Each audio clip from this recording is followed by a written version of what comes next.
जी बच्चों रेशोज के एमसीक्यूज निकालने, शाबाश शाबाश शाबाश, रेशोज दी रेशोज, शाबाश रेशोज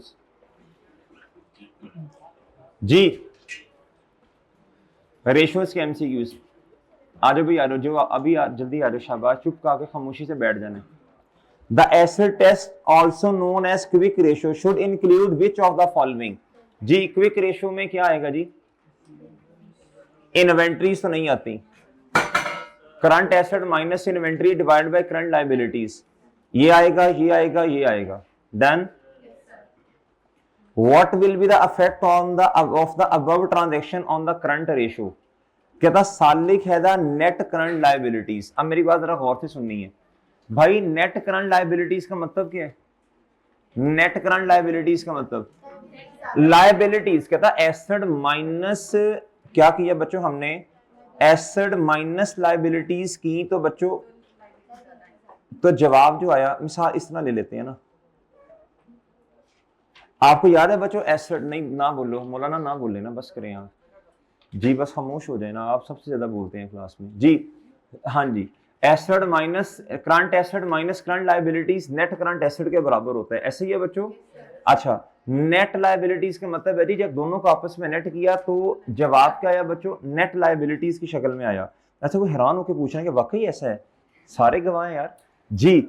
जी इधर देखें, इधर कहता ही has decided to pay off its account payable using surplus cash. इधर देखिएगा प्लीज, इधर देखें बच्चों, मैं कहता हूं जी current assets divided by current liabilities, ज्यादा मैंने किसको रखना है बताएं, शाबाश, सिनेरियो नंबर 1। मैं कहता हूं जी ये है 100 और ये है जी 120, क्या ख्याल है जी आपका जी? तो रेशो क्या बनी बच्चों जी, बोले शाबाश, रेशो क्या बनी बच्चों? 0.83। चल भाई,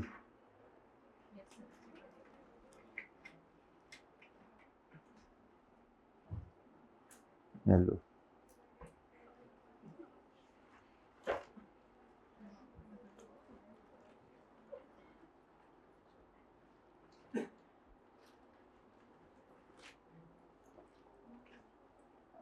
जी, क्या अमाउंट रखी थी हमने, तो कितनी आई रेशो? 0. ऐसी है जी।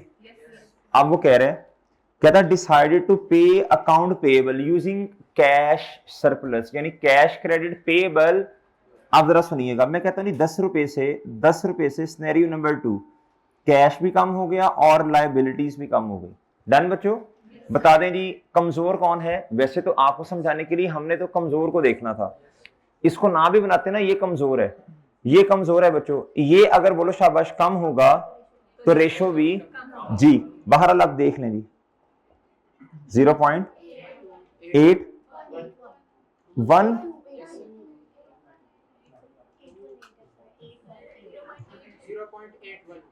0.81 0 पॉइंट बच्चों क्या जी, तो बता दें जी क्या हो रही है जी, डिक्रीज।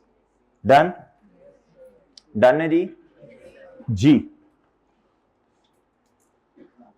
कहता वर्किंग कैपिटल साइकिल की लेंथ बता दें नंबर ऑफ डेज में जी, बता देंगे आप ये तो इंशाल्लाह, ये तो मुश्किल नहीं है, ये तो आप खुद कर लेंगे जी। किस तरह जी, किस तरह आपने किया इसके लिए फॉर्मूला जी, average debtors divided by credit sale multiply by 365 days, कर लेंगे ये वाला।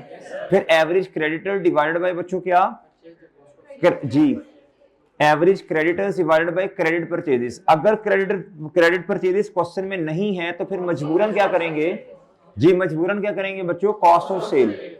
अच्छा, बहरहाल इस सवाल में आपको कॉस्ट ऑफ सेल ही लेनी पड़ेगी कि नहीं जी, है credit purchases, very good very good.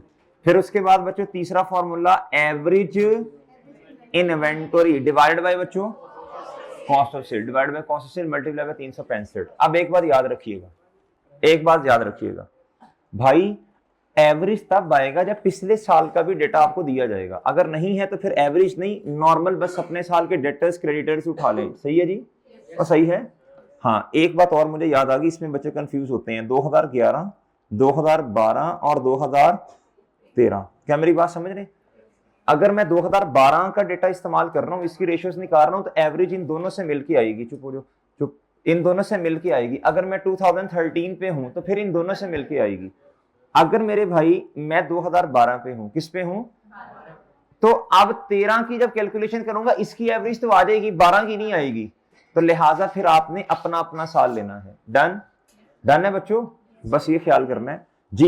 ये कर लेंगे ना आप इंशाल्लाह। Which of the following should be included in acid test और क्विक रेशो, प्लीज। शाबाश, वेल डन। डर के ना को, जरा जज्बे से को ना जी। फिनिश गुड इन्वेंट्री नहीं आती। रॉ मटेरियल इन्वेंट्री 3 तरह की होती है बच्चों, ये भी सुन लें।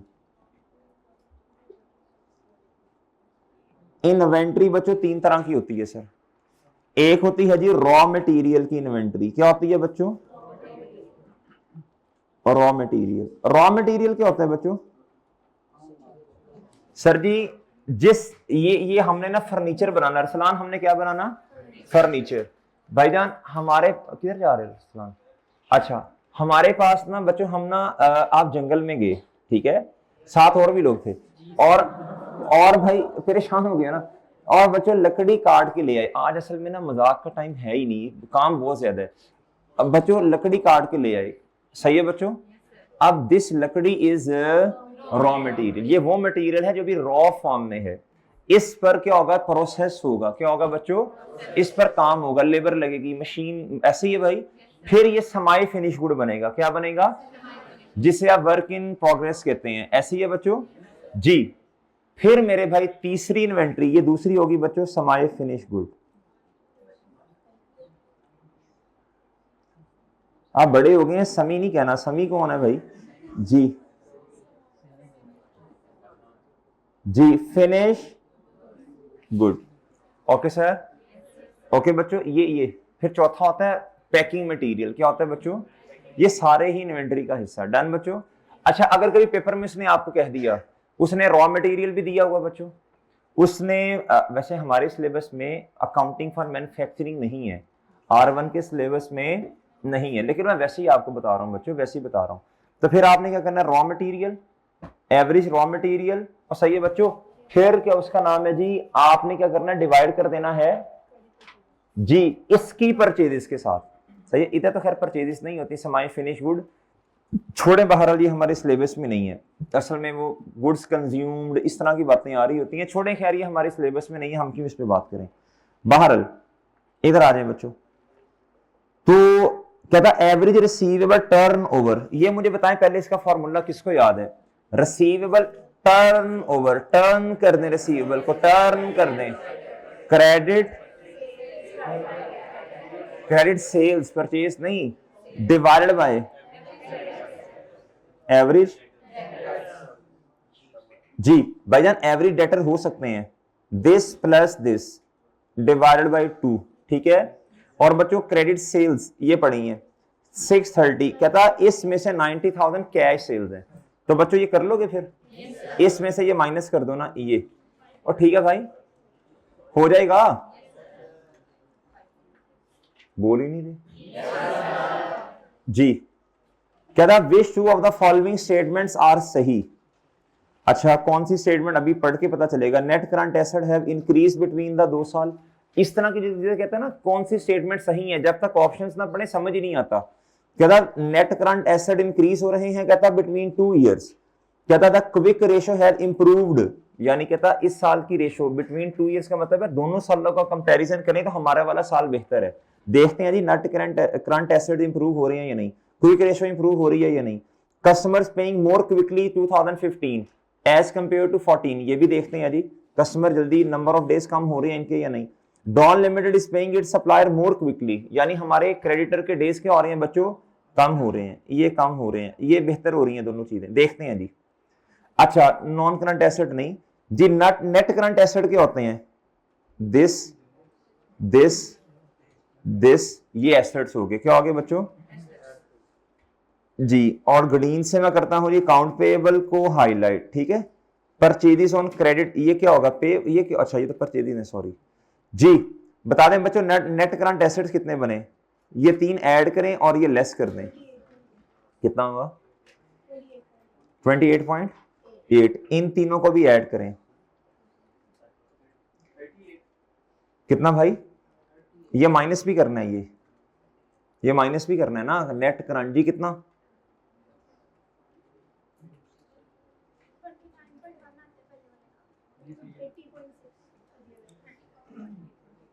30.6।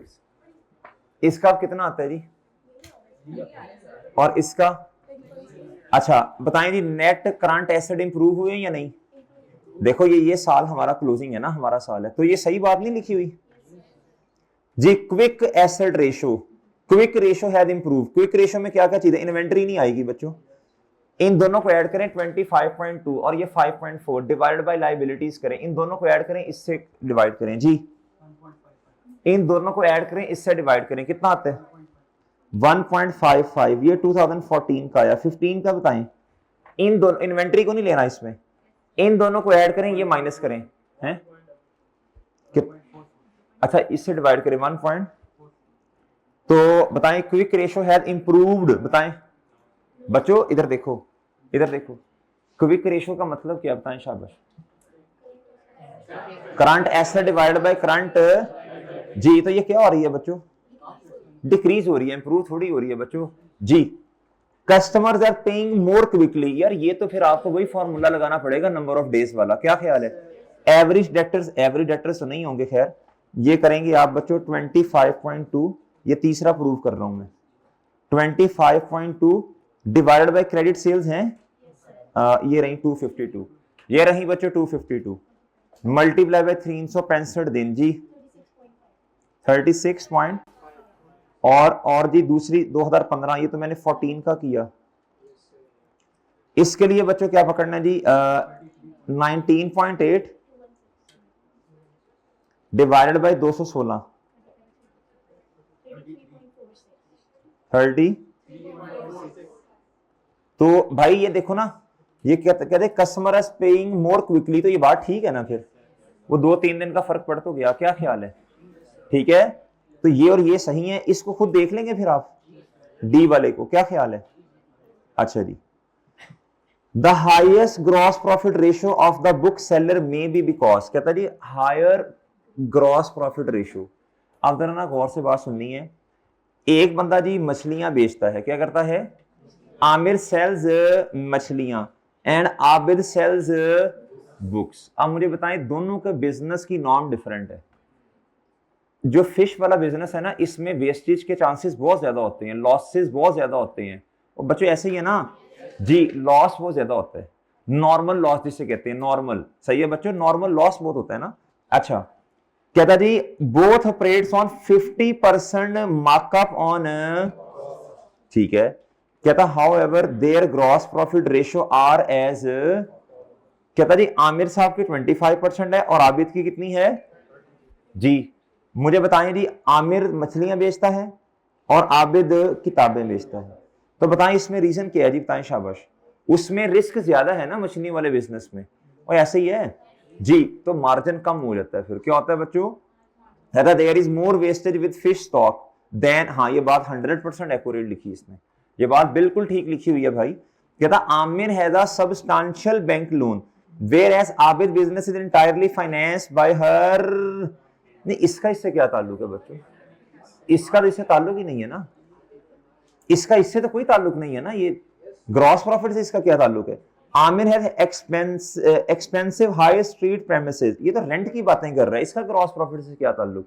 इसका ताल्लुक तो नेट प्रॉफिट रेशियो से होगा। Amir turnover is declining whereas the Abid is, ये तो आमिर टर्नओवर कहता है इसकी सेल ज्यादा है, इसकी कम। बच्चों इससे तो फिर वॉल्यूम बढ़ रहा है ना, वॉल्यूम एक तो कॉस्ट ऑफ सेल भी बढ़ेगी, तो भाई इसका जवाब बनेगा ये अल्फा। इससे तो दोनों फैक्ट होंगे, और सही है आखिरी वाले से। डन बच्चों। M has a current ratio of 2:1। अब इधर देख लें जी, current ratio, current asset divided by current liability. इसकी एग्जांपल ऐसे बना लें, ऐसे बना लें, या कोई मुश्किल काम करना है? कहता था रेशियो विल डिक्रीज। अभी छोड़ें सारी बातों को, बताएं रेशियो डिक्रीज होगी क्यों? बताएं प्लीज। ऊपर वाला डन, चलें। विल रिसीव कैश, ऊपर वाला बड़ा, in respect of a long term जी, तो ये रेशियो क्या होगी? इंक्रीज होगी। इससे तो इंक्रीज होगी बच्चों, बड़ी सिंपल बात है। लॉन्ग टर्म लोन का करंट लायबिलिटीज में थोड़ी आना है उसमें। Will receive cash in respect of a short term loan, will receive cash, will receive cash in respect of a short term loan. Cash बड़ा, ये ओरिजिनल है, ये ओरिजिनल है मोहतरम, नो फैक्ट कह रहे हैं आप। 220, 20 से ये बड़ा, शॉर्ट टर्म लोन भी 20 से बढ़ गया। बताएं जी, ये तो खैर कमजोर वाली बात आ गई ना, असल में सेम अमाउंट से बढ़ रहे हैं जी। रेशियोज बता दें क्या जी, 1.83। बताएं रेशो क्या होगी, डिक्रीज होगी, क्या होगी बच्चों, नीचे वाला बढ़ रहा तो रेशो कम, ठीक है जी। ये सेम अमाउंट से जब हो तो ये रूल लगेगा, ठीक है भाई जी। तो ये सही है मेरा ख्याल है। फिर pays an existing trade payable, जी बताएं ऊपर वाला क्या होगा, कम होगा। बल्कि इस तरह कर लेते हैं ना, ये हमने किया डिस्कस 2, आप क्या कर लेते हैं बच्चों, अब हम कर लेते हैं जी 3। बताएं जी 3 में क्या है, 3 में बताएं क्या है बच्चों। आपने जब पेमेंट कर दी ओरिजिनल है, इधर आया 180, और बच्चों लाइबिलिटीज भी क्या हो गई आपकी, इधर 80 जी, रेशो बढ़ जानी जी। कमजोर कौन है, नीचे वाला, नीचे वाला कम तो रेशो ज्यादा। Done done. आखिरी कहता है rights of an existing receivable against the provision. भाई इससे नीचे वाला क्या हो, ऊपर वाला क्या हो रहा, कम हो रहा, तो रेशो क्या हो जानी है, कम हो जानी है जी। करके देख लेते हैं एक दफा। ये सिनेरियो नंबर 4, रिसीवेबल, मैं कहता हूं 20 ही कर लेता हूं ना, 200 ओरिजिनल था, 180 ओरिजिनल वाला, इधर तो 100 था ना बच्चों जी। तो बताना भाई इधर कितना है, 1.8। तो इसके कितने जवाब आए फिर, कौन कौन से, 3 नहीं यार, 3 कैसे हो गए, उमर जलाल होश में नहीं है तू जी। ठीक है भाई बच्चों, बात समझ आई है, हेलो जी, ठीक है भाई, सही है। अच्छा कहता जी हारिस है द पॉजिटिव वर्किंग कैपिटल। बच्चे वर्किंग कैपिटल क्या होता है जी, बताएं वर्किंग कैपिटल बताएं। याद रखना, याद रखना, अगर आपको अगर उसने कहा ना वर्किंग कैपिटल वाली रेशो निकाल दो, तो आपने कहना करंट एसेट्स माइनस करंट, ये अमाउंट में आएगा जवाब, ठीक है। ये क्वेश्चन नंबर 11 था मेरा ख्याल है जी, प्रैक्टिस क्वेश्चन का, उसमें ये रेशो आई थी जी। कहता what effect will the payment of dividend using cash balance upon the current and working capital. जी इधर देखें जी, वर्किंग कैपिटल पहले मैं सेट कर लूं जी। मैं कहता हूं जी वर्किंग कैपिटल, मैं कहता हूं जी current assets minus current original, original शक्ल क्या है ये। मैं कहता हूं जी करंट एसेट है 200 के, और ये है बच्चों 130, ओरिजिनल कितना आया जी 70। अच्छा अब मैं कहता हूं जी हमने ना पेमेंट कर दी है जी 20 रुपए की, तो मेरा एसेट करंट कितने हो गए, कैश कम हो गया ना, और ये भी क्या हो गया भाई, ये भी 110 हो गया ना। ये लायबिलिटीज ने भी तो 20 से कम होना है ना, तो वर्किंग कैपिटल पे कोई चेंज नहीं आना।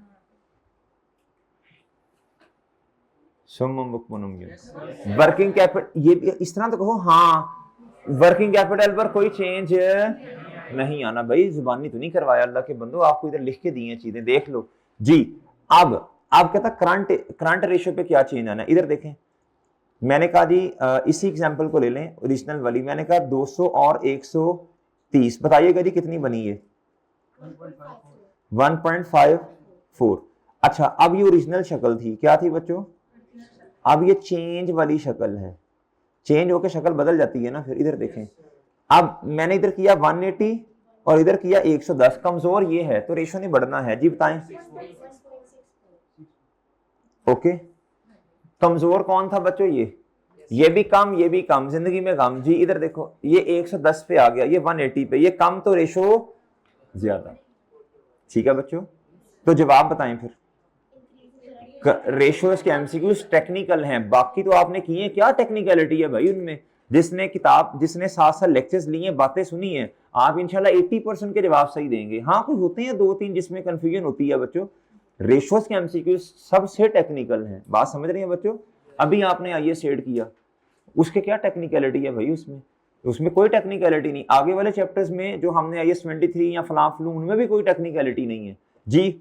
बताएं बच्चे जवाब। Increase in current ratio, okay जी। आगे आओ भाई। After declaring of final dividend, Kashan limited है द करंट रेशो ऑफ बच्चों क्या और क्विक रेशो। इसका मतलब है बेड़ा किसने कर किया होगा रेशो का। अच्छा, करंट करंट रेशो। भाई मैं इस तरह शक्ल बना रहा हूं, current asset divided by current liability. Sir जी 200 और ये फिर 2 बना ना। अच्छा जी, और फिर जी क्विक रेशो जी, ये है जी कितनी, ये है जी इसको हाँ गुड 80 डिवाइडेड बाय ये, तो फिर क्या शक्ल बनी, ये वाली शक्ल बनी। बनी बच्चों। अच्छा, ये तो ओरिजिनल शक्ल बन गई ना।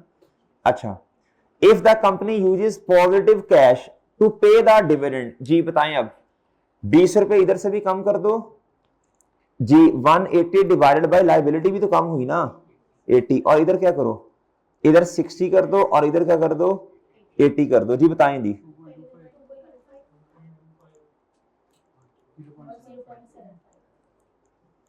क्या बात समझे बच्चों, क्या बात समझे।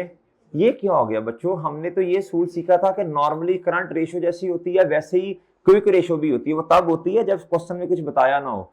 इधर देखो, इधर कमजोर कौन है बच्चे, नीचे वाला। नीचे वाला कम तो रेशो, इधर कमजोर कौन है, ऊपर वाला। ऊपर वाला कम तो रेशो भी कम, एंड जिंदगी में बहुत सारे गम जी। ओके बच्चों, डन सर जी, ठीक है भाई भाईजान, ये एंड पे ओके बच्चों जी। अब आपने नोट भी करना है इसे, कर लो कर लो कर लो। रेशोस के एमसीक्यूज को कर लो, इतना स्पीड नहीं मारते रेशोस में, कर लो रोड। ये पिछले वाला भी करना है तो कर लो।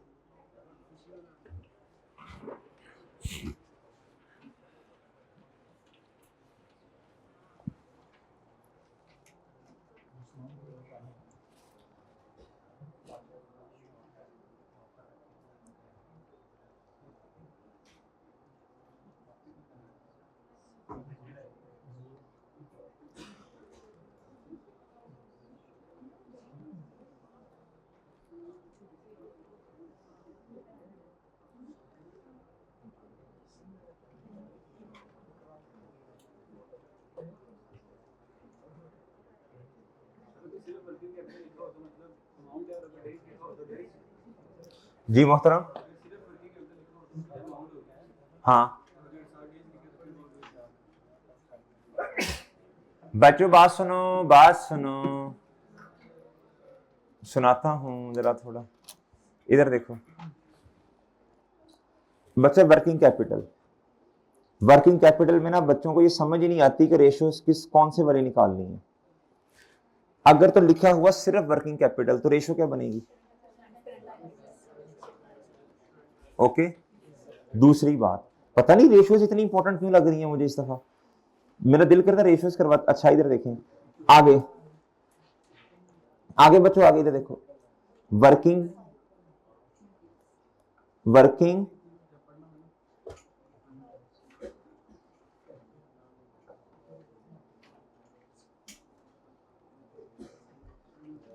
तो फिर आपने इन्वेंट्री के डेज निकालने हैं, इन्वेंट्री होल्डिंग पीरियड के डेज निकालने हैं, डेटर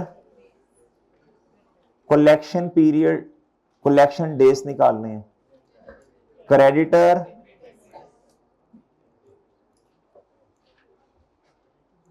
ओके। तीसरा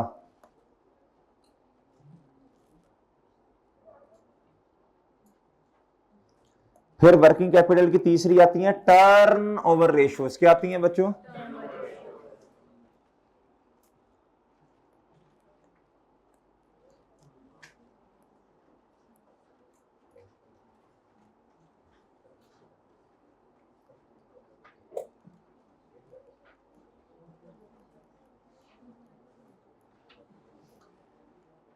इसमें क्या आता है बच्चों बताएं।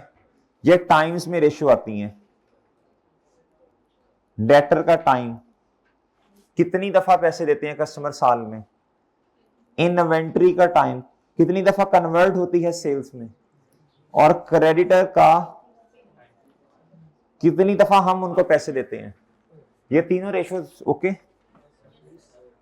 ठीक है मेरे भाई, ठीक है सर। भाई गलती तो नहीं होगी अब, यार देख लेना है रेशियोज पे। वैसे हमारा हमने अभी इसको एमसीक्यूज एनपीयू करने के बाद भी मेरा ख्याल है हमारा पौना घंटा और लग जाना है, पता नहीं क्यों लगना है जी। ओके बच्चों, रेशियोज रेशियोज रेशियोज जी। क्वेश्चन नंबर 11 जी, तो इसका जवाब क्या बना? करंट रेशियो इंक्रीज और क्विक रेशियो देख के बताओ भाई, ये आपने देखना है, ठीक है? आप इतने सारे बैठे हैं इधर। After correction of these error the gross profit percentage will B, gross profit percentage का मतलब ग्रॉस प्रॉफिट डिवाइडेड बाय, अच्छा जी, क्या था जी? The draft of a superstar limited for the year ended 31 December 2018 include the following, revenue 360 का, और बच्चों जी पहले करेक्ट वाली बता दें रेशियो क्या आती है। ये है जी, सॉरी करेक्ट वाली नहीं, ओरिजिनल वाली। कितना जी? ठीक है जी। क्या था? इट वाज, बाद में पता चला रेवेन्यू ओवरस्टेट कर रहा, कितने से? 45 से रेवेन्यू क्या कर रहा है बच्चे? ओवरस्टेट। अच्छा जी, इसका मतलब ये हुआ जी रेवेन्यू ओवरस्टेट कर रहा, उमर जलाल रेवेन्यू ओवरस्टेट कर रहा, इसको सही करेंगे तो रेवेन्यू कम हो जाएगा। मेरे भाई ना करो ऐसे जी। क्लोजिंग इन्वेंट्री अंडरस्टेट बाय, जब इधर देखें क्या था? आफ्टर करेक्शन, इसको सही करने के बाद कम नहीं होगी जी। क्या था? क्लोजिंग इन्वेंट्री इस टाइम अंडरस्टेटेड है, तो बच्चा प्रॉफिट भी अंडरस्टेटेड। जब इसे सही कर लेंगे, सही कर लेंगे, सही कर लेंगे बच्चों, जब इसे, अभी हमने इस तरह का क्वेश्चन किया है IS 8 में, वो सही करने के बाद कहता जब सही कर लेंगे तो जो क्लोजिंग स्टॉक आपका अंडरस्टेटेड है ये सही हो जाएगा ना। जब सही करेंगे तो अंडरस्टेट नहीं है, अब आपका प्रॉफिट भी फिर बढ़ जाएगा, और सही है जब सही करेंगे तो। कितने से? 15 से, यानी 105 हो गया ना। अब मुझे बताएं कमजोर कौन है जी, बता दे रेशो बताएं भाई। क्यों? ऊपर वाला कमजोर है, ये बढ़ रहा, और बात समझ रहे हैं? ठीक है बच्चों, बहरहाल आप इस तरह परफॉर्म करेंगे पूरा। डन डन जी, ठीक है भाई, ठीक है। एमसीक्यूज में परफॉर्म नहीं, वर्किंग करनी है आपने अपने लिए, ठीक है ना भाई? आसान मार्क्स है, वर्किंग कर लो, कोई नहीं। द फॉलोइंग, अच्छा आपने मुझे जाते जाते याद करवाना है कि जी सर आपने ये बताना है जी कि कौन सा क्वेश्चन पेपर में पहले करना, कौन सा बाद में करना, ये भी तरफ याद करवा दीजिएगा जी। ग्रॉस प्रॉफिट में से माइनस करना है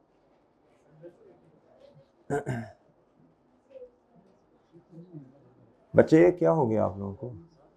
ग्रॉस प्रॉफिट में से क्यों माइनस करना है? मैं रेशियो निकाल रहा हूं, इधर नेट सेल है, हाँ जी, इस बात में देख लेंगे, भी फिलहाल यही कर लें जी।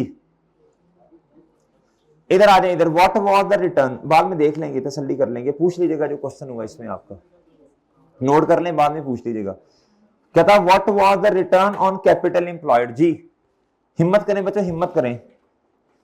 कैपिटल एम्प्लॉयड बच्चों किसे कहते हैं भाई? बोल ही नहीं रहे, अहमद बताओ भाई। पीबीआईटी डिवाइड बाय रेवेन्यू, हाँ अच्छा ठीक है, PBIT divided by capital plus long term loan जी। मैंने कहा शायद बिस्ती हो जाए। अच्छा इधर देखें, इधर प्रॉफिट फ्रॉम ऑपरेशंस का मतलब operating profit, operating profit, other income वगैरह नहीं है इधर, तो फिर यही क्या है बच्चों? Divided by debentures, ordinary share capital, premium, retain earning, इन चारों से डिवाइड कर दें इसको जी। बच्चों कैलकुलेटर निकालने, कैलकुलेटर निकालने, FAR1 कैलकुलेटर के बगैर नहीं होनी। यही हुआ ना तकरीबन, यही हुआ ना भाई? सही है जी। जिनकी कमर में दर्द होता है, इधर देखो भाई जी। कहता which two of the following are correct. कहता जी Waris limited buys and sells a single product, कहता सिर्फ फेक प्रोडक्ट बेचते हैं बस। क्या था, following is an extract from it statement of financial position as at 31 December 2018। सही है जी। ये 18 और 17 का डेटा दिया है, सेल एंड परचेज भी दी हुई है उन्होंने। 18 की सेल्स, 18 की सेल्स और परचेजेस 180 की। कहता 20% ऑफ सेल्स वर ऑन, इसका मतलब है जी टोटल सेल्स में से 20% हमें फिर माइनस करना पड़ेगा, क्या ख्याल है? तो वो कितना हुआ फिर, इसको 80% कर देना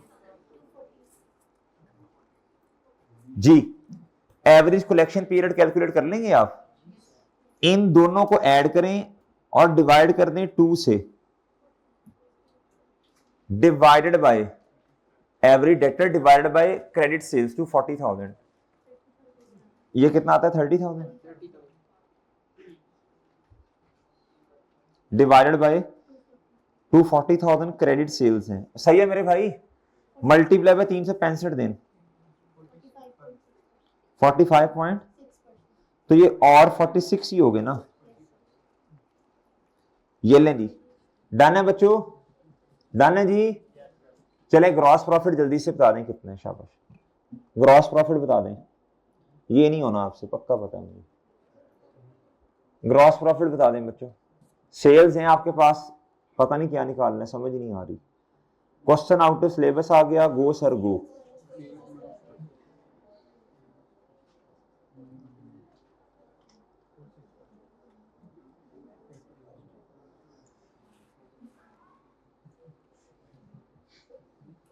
करो करो टिटो पार्टीज करो। किस वाले में है?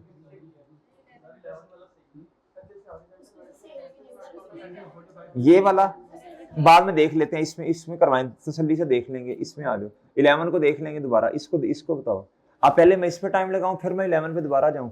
11 लेक्चर खत्म नहीं करते जब तक 11 का मसला हल नहीं होगा। फिलहाल इस पे आ जाए जल्दी से।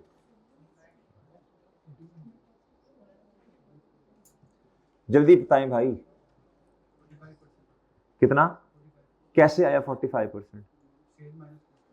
जी इधर देखें, ये 46 डेट, ये तो सही हो गया ना 46 वाला। अब एक और चीज सही करनी है, जब तक ग्रॉस प्रॉफिट आएगा नहीं जब तक आपके पास कॉस्ट ऑफ सेल नहीं होगी। क्या मेरी बात समझे जी? अब आप इधर आएंगे, आपने कहना है जी सेल्स लेस, क्या मेरे भाई सेल्स कितनी है भाई, 240,000 या 3 लाख? भाई वो टोटल सेल्स इधर आती हैं ट्रेडिंग अकाउंट में जी। Opening stock plus minus is equal to opening stock. भाई बताएं हैं, परचेजेस क्लोथिंग स्टॉक है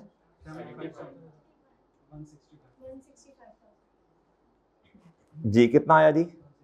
अच्छा इधर किधर गया भाई ये, उसने सारा कुछ, सारी चीजें तो खुद दी हुई है बेचारे ने, सारा कुछ दिया हुआ यार उसने, तो इस इक्वेशन की भी जरूरत नहीं है फिर तो।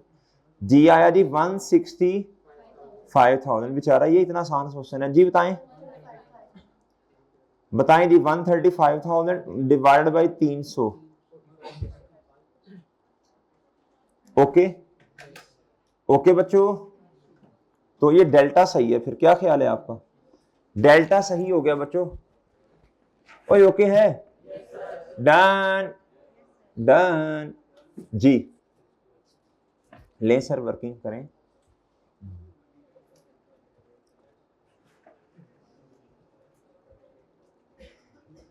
ठीक है मेरे भाई, नहीं समझ रहे बात?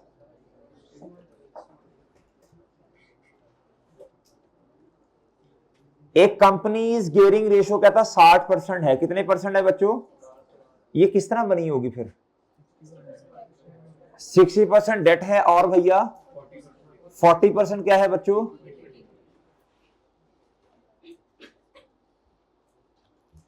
ऐसे ही हुआ होगा ना। ये फॉर्मूला होता है डेट डिवाइडेड बाय, नहीं बल्कि उसने खुद बताया कि डेट ओवर इक्विटी वाला फॉर्मूला लगाओ। ओके, गियरिंग रेशो में इधर देखें, कहता आपने ये फॉर्मूला, फिर हम पंगा नहीं ले सकते, एग्जामिनर के साथ पंगा नहीं लेना। इसमें मैंने आपको एक नोट भी लिखवाना है, डेट ओवर इक्विटी। बताएं बच्चों 60% जी, किस तरह आई होगी जी? नहीं 60/100 नहीं होगा, ये होगा जी, ये 60% डेट है और 40% क्या है बच्चों, तो कोई रेशो बना लो अपनी तरफ से। नहीं, कितना होगा ये 60 डिवाइडेड बाय, अच्छा चलो छोड़ो, जो भी बनती है, अब जेन में नहीं आ रहा।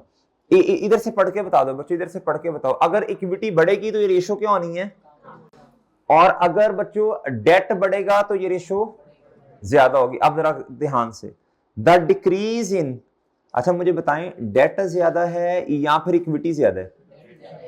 इक्विटी कमजोर है, इक्विटी क्या है, ऐसा भी तो हो सकता है ना दोनों सेम अमाउंट से बड़े या कम हो, फिर कमजोर वाले के हिसाब से इफेक्ट लेना है। क्या था, वुड राइज, राइज का मतलब है जी गेयरिंग रेशियो 60 से भी बढ़ जाए। क्या था, decrease in share holders equity is equal in amount to decrease in long term, क्या था दोनों कम हो रहे हैं क्या, तो कमजोर कौन है, इक्विटी, नीचे वाला कमजोर है, तो रेशो क्या होगी, इंक्रीज हो जाएगी। क्या हो जाएगी बच्चों, क्या मेरी बात समझे बच्चों, क्या बात समझ गए बच्चों? अच्छा जी, दोनों बच्चों बढ़ रहे हैं सेम अमाउंट से, और सॉरी कम हो रहे हैं, ये भी और ये भी, और सही है बच्चों। अच्छा अब मेरी बात सुने बच्चों, कमजोर कौन है, नीचे वाला, क्या बच्चों, नीचे वाला इस कमजोर, तो ये अगर कम होगा तो ज्यादा इफेक्ट इस पे आएगा ना बच्चों, ये कम तो रेशो ज्यादा जी। The increase in share holders equity, increase की बात कर रहा है, is equal to decrease in long term, ये क्या कह रहा है, इंक्रीज, ऊपर वाला भी इंक्रीज, और नहीं नहीं नहीं सॉरी, ऊपर वाला बच्चों क्या हो रहा, बढ़ रहा, हाँ सॉरी सॉरी, ऊपर वाला क्या हो रहा, कम, और नीचे वाला, तो बच्चों बताओ मुझे कमजोर कौन है, तो किसके हवाले से आएगा इंपैक्ट बच्चों, जी, तो रेशो क्या हो जाएगी, अच्छा कम होगी, ये तो गलत हो गया। The part of the long term loan are repaid,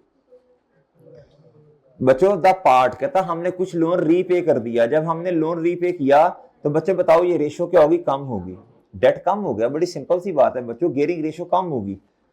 a right issue of one for, simple बात है बच्चों, जो भी होगा राइट शेयर्स की वजह से शेयर्स बढ़ गए ना, शेयर कैपिटल बढ़ गया, प्रीमियम बढ़ गया, तो बच्चों नीचे वाला जब बोलो शाबाश बढ़ेगा तो ये रेशो कम, तो ये इन तीनों की वजह से कम हो रही है और इसकी वजह से इंक्रीज हो रही है। डन, डन बच्चों जी, क्या डी कैसे है, एक मिनट पीछे भी देख लेते हैं, आप लॉजिकली समझाए ना। द इन नहीं, दूसरा फॉर्मूला नहीं, डेट ओवर इक्विटी वाला इस्तेमाल किया उन्होंने, क्या था, increase in share holders equity, हम इसकी एग्जांपल ही ले लेते हैं यार फिर। बच्चों इधर देखो, शेयर होल्डर्स की इक्विटी ज्यादा हो रही है, और बच्चों लॉन्ग टर्म लोन क्या हो रहा है, कम हो रहा है, लोन कम, तो 60% तो बनाए ना, जरा 60% तो बनाए, कितना बनता है 60 ओवर, यही किया हुआ है, चलो ये 60% बन गया, ये है बच्चों। अच्छा अब पहले ए को सोचते हैं ना, आप पहले तसल्ली से ए को सोचते हैं, क्या था, decrease in share holders equity, decrease हो रही है जी इक्विटी, कितने से, 20 से कर लें, चलो अब 20 हो गया ना, इज इक्वल इन अमाउंट, क्या था जी शेयर होल्डर क्या हो रहा है, इक्विटी, ये भी डिक्रीज हो रही है और ये भी हो रहा, इधर कर लें 40, बताएं जी, ये लो आप बताओ 100,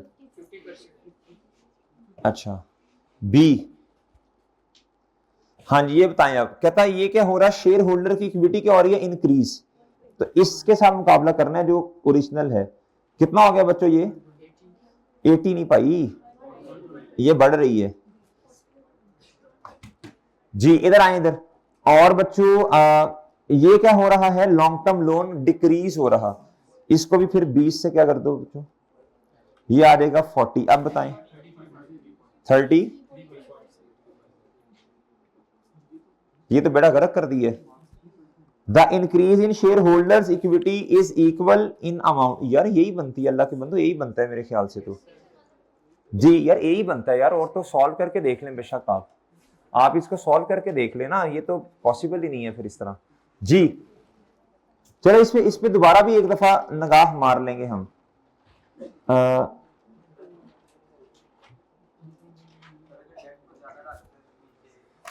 यार उसमें ना अमाउंट सेम है भाई। नहीं ऊपर नहीं, ये रेशो भी तो बनानी है ना, ये रेशो भी तो बनानी है ना। नहीं रेशो के बगैर बनाई फिर हो जाएगा। रेशो भाई इधर सुनो, अगर रेशो के बगैर बनाई फिर तो बहुत सिंपल है। डेट बढ़ रहा है बच्चों, जारी सी बात है गेयरिंग रेशो बढ़ेगी, और अगर लिक्विडिटी बढ़ रही है तो बच्चों गेयरिंग रेशो कम होगी। ये तो सिंपल है। रेशो में रिस्ट्रिक्शन भी तो लगानी है ना 60% की। जी इसको एक दफा देख लेंगे, कोई मसला नहीं है। आगे आ जाओ बच्चों, क्वेश्चन नंबर 15 जी प्री बैच वालों को आपका तो सेशन खत्म हो जाएगा, आपको फिर ग्रुप में भेजूंगा इसका। सही है। आप अगर इसमें कुछ चेंज आना हुआ ना, ये चेंज आना हुआ, एक ही जगह कुछ और हुआ, तो ग्रुप में इंशाल्लाह इन्फॉर्म करूंगा। मेरे वॉइस मैसेज सुनते रहना, इग्नोर नहीं करना जी। हाँ जी, हाँ होता है ना, बट ठीक है यार। अच्छा, और पोस्ट बैच वाले तो अभी इधर ही है ना जी बच्चों। इट्स रेट ऑफ इन्वेंट्री, एक मिनट यार मुझे ना लिखने दो, फिर ना मुझे याद भूल जानी है।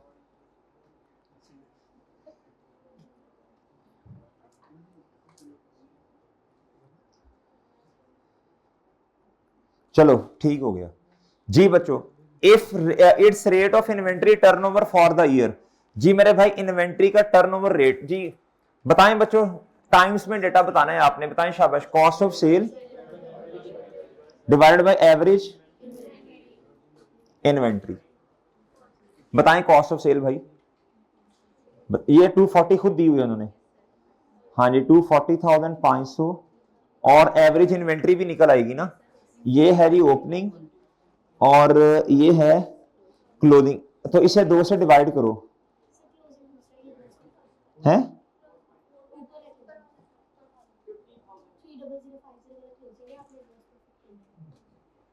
क्या कह रही हैं ये बच्चे, क्या हो गया आपको जी? जी बताएं जी। ये है क्लोजिंग स्टॉक लेस 4.89। तो फिर आप क्या करें, इसी को बस यही करीब तरीन है जी।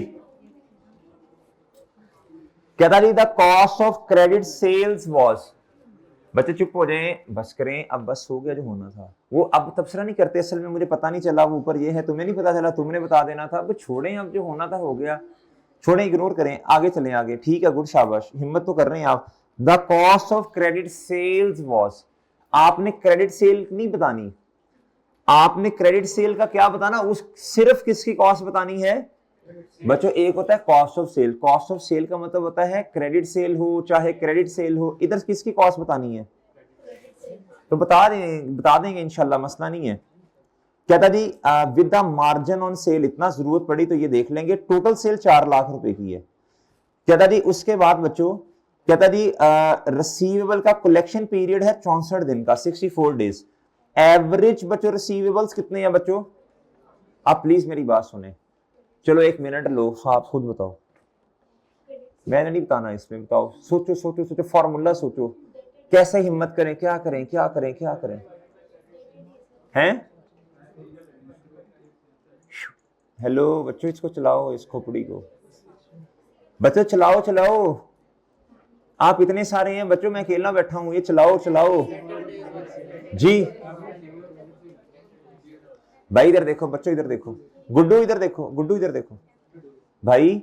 इसमें क्या उसका नाम है जी, आप क्या करोगे, ये नंबर ऑफ डेज उसने आपको खुद दिए हैं, ये फॉर्मूला इस्तेमाल करोगे। एवरेज देखो, हमारे पास क्रेडिट सेल्स नहीं है, हमारे पास टोटल सेल्स हैं। एक फॉर्मूला ऐसा है तो सही यार, यार सोचो ना बच्चों, यही तो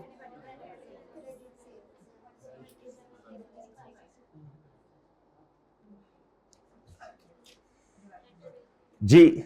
क्या आता है इससे, इससे क्या आता है बच्चों, नंबर ऑफ डेज आते हैं, डेज दिए हुए हैं, डेज बताओ कितने दिए,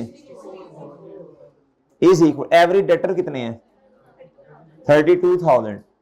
क्रेडिट सेल्स नहीं है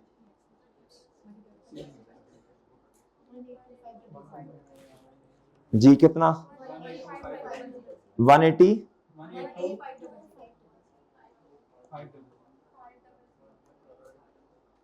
ओके ये क्रेडिट सेल्स आ गई हैं आपके पास, क्या आई हैं? अच्छा, अब कहता जी आपने तो कॉस्ट निकालनी है इनकी जी। कहता on sales margin on, on के बाद लफ्ज क्या जी? ओके ओके बच्चों, और ठीक है। अच्छा आप मुझे बताएं जी 182,500 बच्चों ये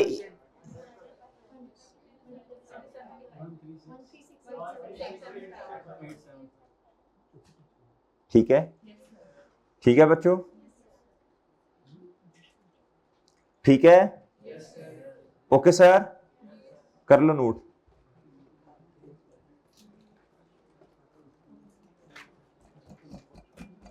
यार ये कितने हमने कर लिए थे उस दिन?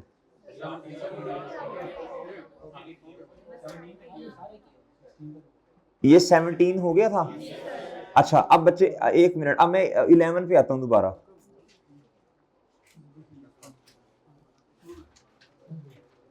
कर लो नोट कर लो, हिम्मत करो। कर लिया नोट? अली भाई पानी तो डालिएगा यार। 11 पढ़े भी क्वेश्चन दोबारा। क्या था? After correction of these errors the gross profit percentage will be, जी the gross profit percentage will be, मैंने पहले निकाली जी तो ये आई 25%। कितनी आई बच्चों? ये तो ओरिजिनल डेटा की बेस पे निकाली ना, जो पहले वाला था।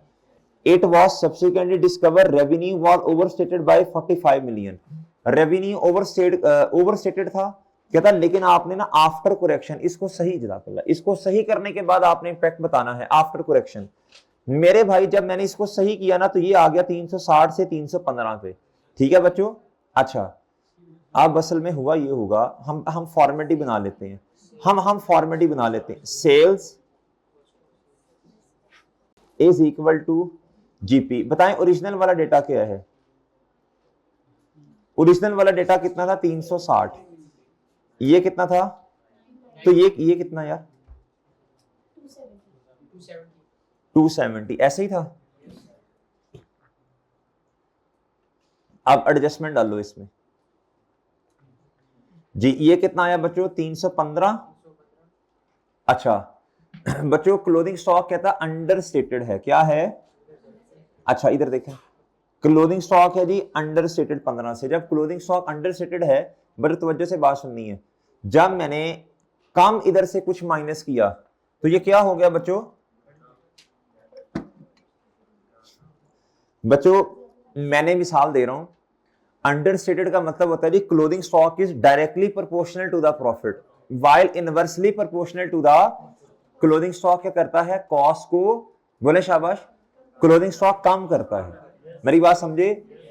जब मैंने उसे कम माइनस किया तो ये बड़ा हुआ है ना, ये बड़ा हुआ है। नहीं समझ आई तो ये देखो इधर, ओपनिंग स्टॉक 10 रुपए का, 100 का कर लें, प्लस परचेज 500 की कर लें।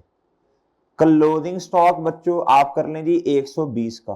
ठीक है जी, मुझे बताएं कॉस्ट ऑफ सेल कितनी आई?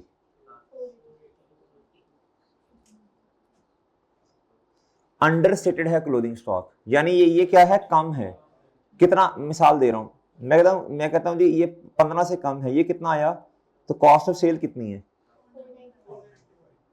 यानी कॉस्ट ऑफ सेल ज्यादा है, होनी ये चाहिए थी, ऐसे ही है ना? ये गलत है।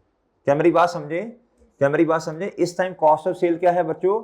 बोलो शाबाश, आपकी 15 रुपए से क्या है बच्चों? ज्यादा है।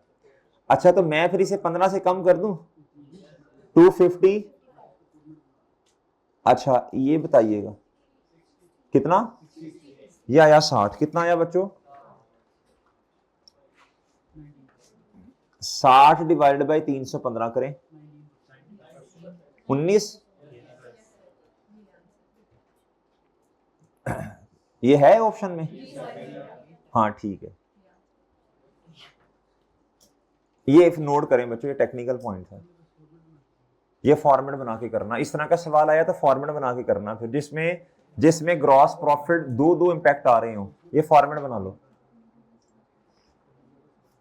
बच्चों। रेशियोज की जो एमसीक्यूज है ना, टाइम टेकिंग है थोड़े से, ठीक है, थोड़ा देख के जरा करने पड़ेंगे सॉल्व। हजरत जी बना लें, नहीं बना हुआ पहले ही है, वो आ जाएगा, कौन आ जाएगा, पेपर तो आ ही जाना है। हाँ ठीक है, इलेक्ट्रॉनिक बोर्ड तो मिल ही जाएगा इंशाल्लाह आपको, लेकिन चलो फिर भी कोई एक आधी चीज नोट कर लो यार, कोई फायदा ही हो जाएगा।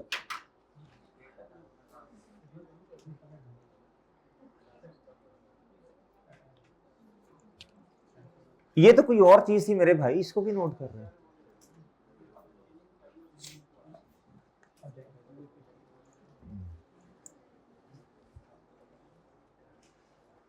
जी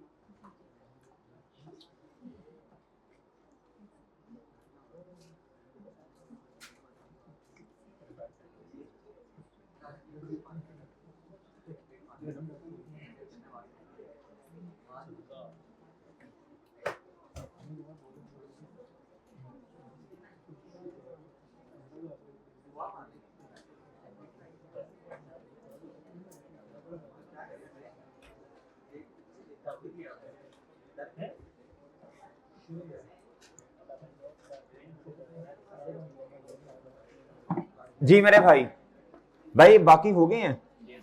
आप प्लीज मेरी बात सुन लें बच्चों, आप आए रेशोस की सबसे शुरू में आ जाए, रेशोस के चैप्टर। शाबाश यार, ये बाकी ना पहले करवाए हुए थे मेरा ख्याल है।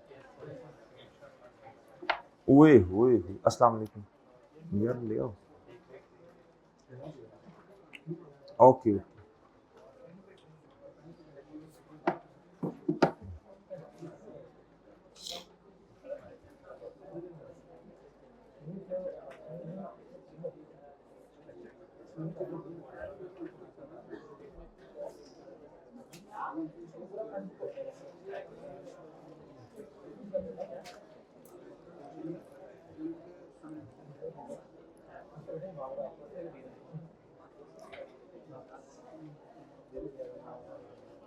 बच्चों, इधर देखें, इधर बात सुने।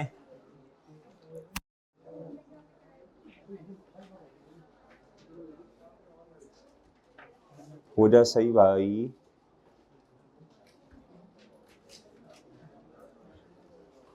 भाईजान गुड्डू इधर देखें।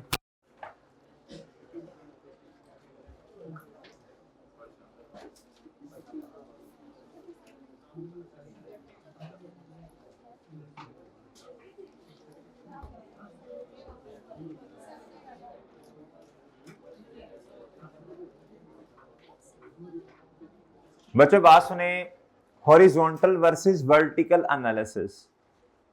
एक होता है रेशियोज में वर्टिकल एनालिसिस, एक होता है बच्चों हॉरिजॉन्टल। वर्टिकल का मतलब क्या होता है, ऐसे ऐसे। सुने इधर, यानी gross profit divided by net sale multiply by 100, operating profit divided by net sale multiply by 100। बच्चों PBIT divided by net sale multiply by 100। Okay sir, PBIT divided by capital employed multiply by 100।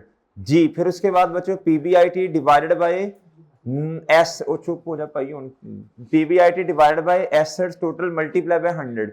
फिर बच्चों PAT divided by equity multiply by 100।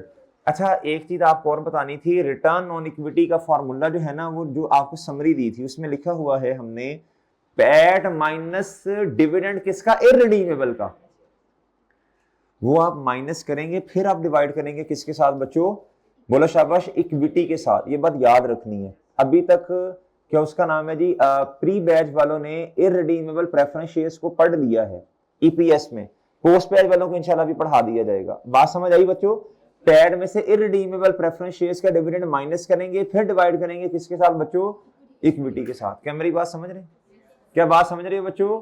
अच्छा जी, अब मेरे भाई इस तरह analysis करने को क्या कहते हैं, बोलो शाबाश, वर्टिकल एनालिसिस। एक होता है हॉरिजॉन्टल एनालिसिस, आपको बच्चों अपने साल का डेटा दिया जाए, फिर पिछले साल का भी डेटा दिया जाए। आप क्या करें, अपने साल में से पिछले साल को माइनस करें, डिवाइड करें पिछले साल से, मल्टीप्लाई करें 100 से। इसे कहते हैं हॉरिजॉन्टल एनालिसिस। जिस तरह बच्चों इधर देखो, क्या था जी हॉरिजॉन्टल एनालिसिस क्या होता है जी, क्या था करंट ईयर अमाउंट माइनस क्या था बेस ईयर की amount divide by base year की अमाउंट मल्टीप्लाई बाय 100। मेरी बात समझे बच्चों, मिसाल के तौर पे ये आपको एग्जांपल नजर आ रही है जी, ये क्या था जी सेल्स है जी हमारे पास 24 की और 2023 की भी सेल्स है। क्या था जी चेंज लेना इन दोनों का, करें कैलकुलेटर पकड़े बच्चों, शाबाश शाबाश शाबाश, कैलकुलेटर पकड़े बच्चों। ये वाला कॉन्सेप्ट ना आखिरी क्लास में, हाँ आखिरी क्लास थी जिसमें पढ़ाया था ये वर्टिकल वर्सेस हॉरिजॉन्टल एनालिसिस। फिर ग्रुप्स में मैसेज भी किए थे 5-7 दिन पहले कि यार लाजमी देख के जाना, लाजमी देख के जाना। इसमें से 3 नंबर उसने मुफ्त के दिए हुए थे, ये 3 नंबर मुफ्त के थे। कहता बताएं जी वर्टिकल एनालिसिस करके बता दें जल्दी से। बच्चों ने कहा अभी पता नहीं क्या पूछ लिया, कुछ भी नहीं था, 3 नंबर मुफ्त के लेने थे बस आपने। इसलिए एंड तक साथ रहना है, ग्रुप्स भी देखने हैं, जो बंदा अगला मैसेज कर रहा है उसको सुन भी लेना क्या कह रहा है। और बात समझ रही हो जी बच्चों, इधर देखो करंट ईयर माइनस ये करें, डिवाइड कर दें पिछले साल से, ये आ गई percentage cost of sale, minus पिछले साल से मल्टीप्लाई करें बेस, सॉरी डिवाइड करें बेस से, आ गई परसेंटेज। और बात समझे बच्चों जी, जीपी 1295 माइनस ये डिवाइड करें फिर पिछले साल बेस से, आ गई परसेंटेज। इस तरह करने को क्या कहते हैं बच्चों 865, ये पीपी पे आ जाए, माइनस 880 डिवाइडेड बाय बेस जी कितना मल्टीप्लाई बाय 100, बताएं कितना आया, नेगेटिव में आएगा 17। और वहां समझिए बच्चों। अच्छा जी, उसके बाद investment property minus 112 divided by 112 multiply by 100, आ गया बच्चों ये 10.7। इसका मतलब होता है पिछले साल से इन कंपैरिजन किया तो इतने से डिक्रीज हो रही है, ये देख लो, ये देख लो ना 865 डिक्रीज है, 1.7% डिक्रीज हो रहा है। इस तरह एनालिसिस करने को क्या कहते हैं बच्चों, फिर होता है बच्चों वर्टिकल, जो कि नॉर्मली हम करते आए हैं। अब बात समझे हैं, ये देखो बच्चों, ये वर्टिकल होता है अपने अपने साल का, क्या बच्चों जी ग्रॉस प्रॉफिट, ये पकड़ें gross profit divided by this multiply by 100, देखें 30% आता है। अपने अपने साल का कंपैरिजन करना, अपने अपने साल का, 23 का लहदा 24 का लहदा, ये क्या है बच्चों वर्टिकल एनालिसिस। हॉरिजॉन्टल का मतलब है ऐसे ऐसे फैलाना, बात को फैलाना, करंट ईयर माइनस पिछला साल बेस ईयर, पिछले साल को बेस ईयर कहते हैं, डिवाइडेड बाय बेस, इसे मल्टीप्लाई बाय 100, ये हॉरिजॉन्टल है। वर्टिकल का मतलब ऐसे सीध में चलना, और समझ रहे हो। फिर पकड़े बच्चों, इधर देखो, इधर फिर ये पकड़े, ये क्या था 800, इधर देखें। अब आपको ना अगर प्रॉफिट एंड लॉस स्टेटमेंट दी जाए और कहे वर्टिकल एनालिसिस करके बताएं, तो एक एक लाइन आइटम को पकड़ना है आपने। अब आप पकड़े 800 डिवाइडेड बाय ये मल्टीप्लाई बाय 100 करें, देखें आता है ये 800 डिवाइडेड बाय 4315 मल्टीप्लाई बाय 100, देखें आता है ये। फिर एडमिन, इसका मतलब है डिस्ट्रीब्यूशन कॉस्ट सेल्स के 18.5% है। नहीं समझ रहे आप बात मेरी, क्या था admin expense 296 divided by 4315 multiply by 100, इसका मतलब है 6.9% क्या है बच्चे, बोलो शाबाश, 6.9% क्या है बच्चे, बोलो शाबाश, ये सेल्स का है एडमिन एक्सपेंस। अब कंपैरिजन अगर करना हो ना, फिर इस तरह करते हैं, अब पिछले साल का भी आप कंप्यूट करेंगे, आप कहेंगे पिछले साल 162 डिवाइडेड बाय बच्चों 3760 मल्टीप्लाई बाय 100, इतना आता है बच्चों, क्या ये आता है इतना, क्या आपको समझ आई? कुछ भी नहीं है बच्चे, वर्टिकल और हॉरिजॉन्टल एनालिसिस, क्या समझ आ गई है बच्चों? आज तक हमने जितने क्वेश्चंस किए मुझे बताएं, बस वैसे नॉर्मली कंपैरिजन किस तरह किया, वर्टिकल एनालिसिस, यहाँ 80 से 90% वर्टिकल, और चलता भी यही है। क्या मेरी बात समझे जी? मुझे अच्छी तरह याद है जी, हमारे दोस्त, एक मेरा दोस्त है जी, उसका क्या उसका नाम है जी, इंटरव्यू था, उन्होंने फॉर्म में उससे पूछा, उन्होंने कहा जी बताएं हॉरिजॉन्टल एनालिसिस क्या होता है और वर्टिकल क्या होता है। उसने कहा लो मारेंगे भाई, मारेंगे। उस टाइम खोपड़ी चलानी होती है बंदे ने थोड़ी, नाम भी चीज आती है तो सोचो तो सही क्या हो सकता है बच्चों, वर्टिकल सीधा, सीध में चलना। इतना तो बच्चे ने कहीं ना कहीं पढ़ा ही होता है ना, थोड़ा सा खोपड़ी चलाए, सीधा मुंह पे टक जवाब नहीं, मुझे नहीं आता भाई, थोड़ा सा तो खोपड़ी चलाओ अल्लाह के बंदो। अब हॉरिजॉन्टल क्या होगा, भूल गया आपको, थोड़ा सा तो याद होगा ना, सब्जेक्ट याद करो, कॉन्सेप्ट याद करो। आप टाइम ले सके नहीं, सर 1 मिनट दीजिएगा, मैं भी थोड़ा अभी मुझे मेंटली मैं इस सवाल का जवाब देने के काबिल नहीं हूँ, 1 मिनट दीजिएगा, मैं भी आपको रिस्पॉन्ड करता हूँ इंशाल्लाह। और सही है भाई, थोड़ा सा सोचें, रिस्पॉन्ड करें, बहुत अच्छी बात है बच्चों, कंप्यूटर थोड़ी फिट है इधर, और समझ रही हो जी, तो थोड़ा सोचा करें चीजों को। इसी तरह पेपर के अंदर भूल गए हॉरिजॉन्टल एनालिसिस क्या, वर्टिकल क्या, तो याद आ जाना चाहिए ना, थोड़ा सोचना अच्छा अच्छा अच्छा अच्छा, जिसने लेक्चर नहीं लिया उसको नहीं याद आएगा जी। इसलिए आपने अपने दोस्तों को बताना है कि जी आज की क्लास अहम थी, जो कमियां रह गई थी वो पूरी करने की कोशिश की। खैर इंसान जितनी भी हिम्मत कोशिश अपनी तरफ से कर ले, परफेक्ट तो नहीं हो सकता ना यार, अभी भी कमियां बहुत रह गई होंगी शायद पढ़ाने में, लेकिन फिर भी इंशाल्लाह चलो जितनी भी रह गई अल्लाह ताला से दुआ करेंगे, अल्लाह ताला उसको कमियों को पूरा करे और हमारे रिजल्ट अच्छे आए इंशाल्लाह। बात समझ रहे हैं भाई। लेकिन कोई इंसान ये नहीं कह सकता कि जितना मैंने पढ़ा दिया या ये कर लिया तो आप नहीं, ये तो अल्लाह की ज़ात से डर के बात करनी चाहिए। और समझ रहे भाई, हाँ हिम्मत कोशिश इंशाल्लाह हम अपनी पूरी करेंगे। कोई कमी कोताही रह गई हो तो वो इंशाल्लाह जो प्री वाले हैं उनका तो खैर लेक्चर इंशाल्लाह आखिरी होगा। लेकिन एक बात मैं बता दूं, ईपीएस का लेक्चर, ईपीएस का रिसेंट अटेम्प्ट वाला पास पेपर और एनपीओ का रिसेंट अटेम्प्ट वाला पास पेपर, ये इंशाल्लाह मैं इसकी रिकॉर्डिंग आपको भेज दूंगा। ठीक है भाई प्री वालों। अच्छा जी, आप मेरे भाई इधर सुने जरा गौर से, ये समझ आ गई बातें आपको। आप पीपी पे आ जाओ भाई, पीपी पे आ जाओ भैया। 865 क्या बच्चों, और ये है जी परसेंटेज इसकी, कहता जी, और इन्वेस्टमेंट प्रॉपर्टी है 124। ये क्या आगे, टोटल नॉन करंट एसेट्स, क्या आगे बच्चों। अब उसने कहा जी हमें return on non current assets बताएं। आप कैसे बताएंगे, PBIT divided bye non current asset multiply by 100, और फिर पिछले साल का भी कंपैरिजन करेंगे। क्या मेरी बात समझ आ रही है बच्चों आपको, क्या बातें समझ आ रही हैं बच्चों। अच्छा जी, अब मेरे भाई आ जाएं, बस ठीक हो गया। अब इस तरह करें, अब हमने डिस्कस करना है बच्चों रीसेंट अटेम्प्ट का पास पेपर, कौन सा बच्चों, रेशोस का। आ जाओ मेरे भाई इधर जी सर, ये रहा, और इधर इधर इधर इधर इधर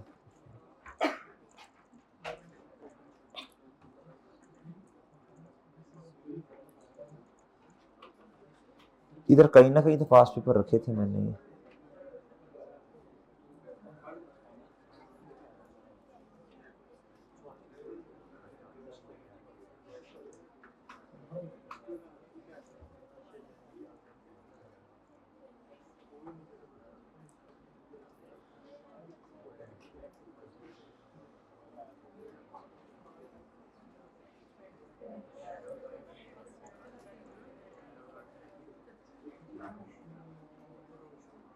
बच्चों ये पढ़ें जरा प्लीज, ये रीसेंट अटेम्प्ट का पास पेपर था।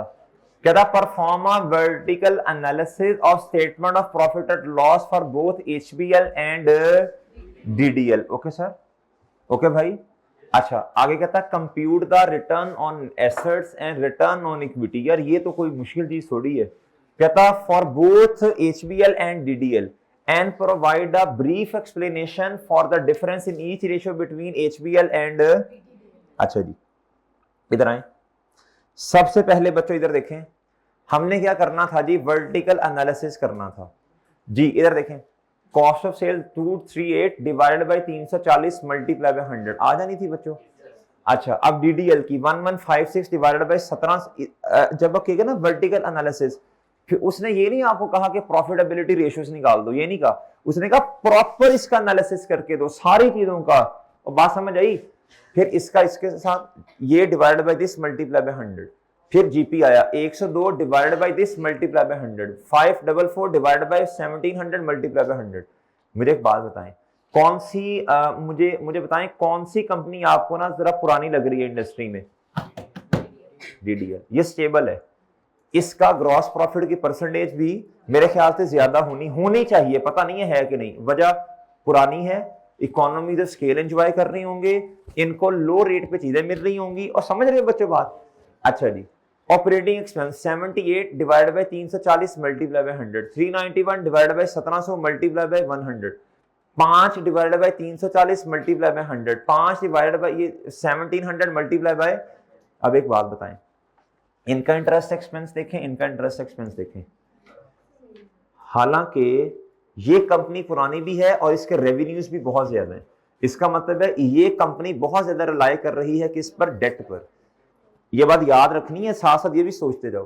टैक्सेशन 6 डिवाइडेड बाय ये ओके बच्चों। Net profit 13 divided by this much, ये आपने सारा क्या कर दिया बच्चों, वर्टिकल एनालिसिस कर दिया। दो कॉलम आपने बनाए होंगे ना, दो कॉलम, एक एचबीएल के लिए, एक बच्चों डीडीएल के लिए। बात समझे बच्चों, पहले कॉलम में साइड पे करके फॉर्मूला भी आपने लिखा होगा एक दफा, और समझे बच्चों। अच्छा आगे, आगे बच्चों स्टेटमेंट ऑफ फाइनेंशियल पोजीशन आ गई। ये फिक्स एसेट्स हैं बच्चों, अब आप खुद देख लें फिक्स एसेट्स किसके ज्यादा हैं, इनके। करंट एसेट्स ये पुरानी एंटिटी लग रही है। शेयर कैपिटल बच्चों देखें, रिटेन अर्निंग्स देखें, लॉन्ग टर्म लायबिलिटीज और ये सारी चीजें। ओके भाई, अच्छा अब आपके पास इसका सोल्यूशन भी नहीं होगा ना, मेरा ख्याल है नहीं है ना सोल्यूशन। मैं देखता हूं इधर से कहीं से, तभी मैंने कुछ डाउनलोड तो किए थे।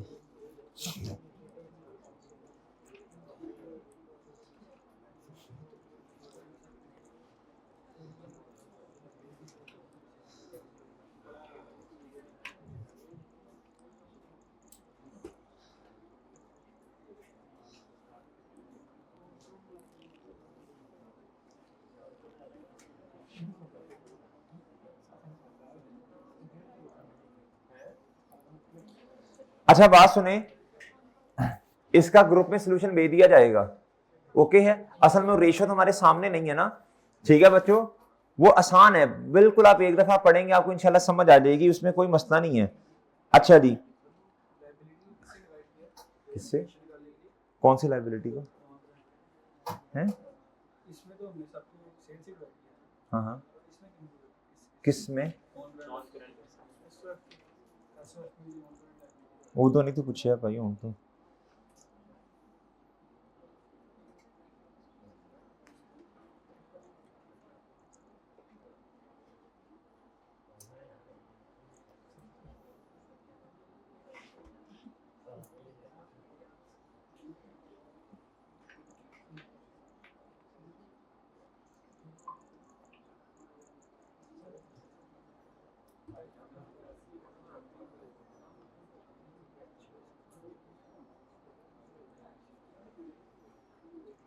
भाई इसका सोल्यूशन फिर आपको कर देंगे। जी जी,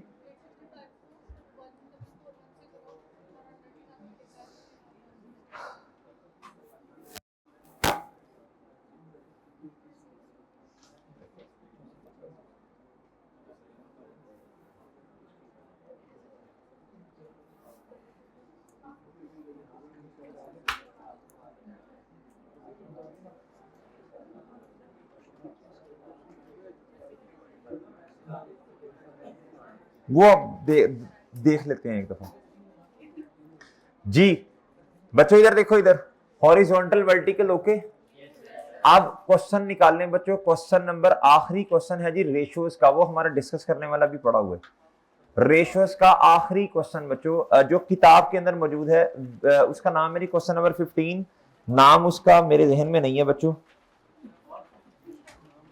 क्या नाम है बताना।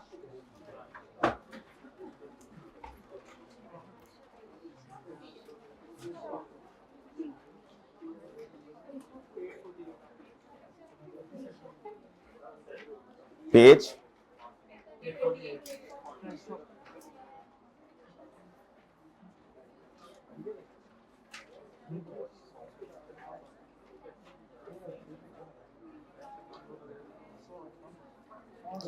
ये किस में था, ऑटम 2024 में आया था, 15 नंबर का क्वेश्चन है ये।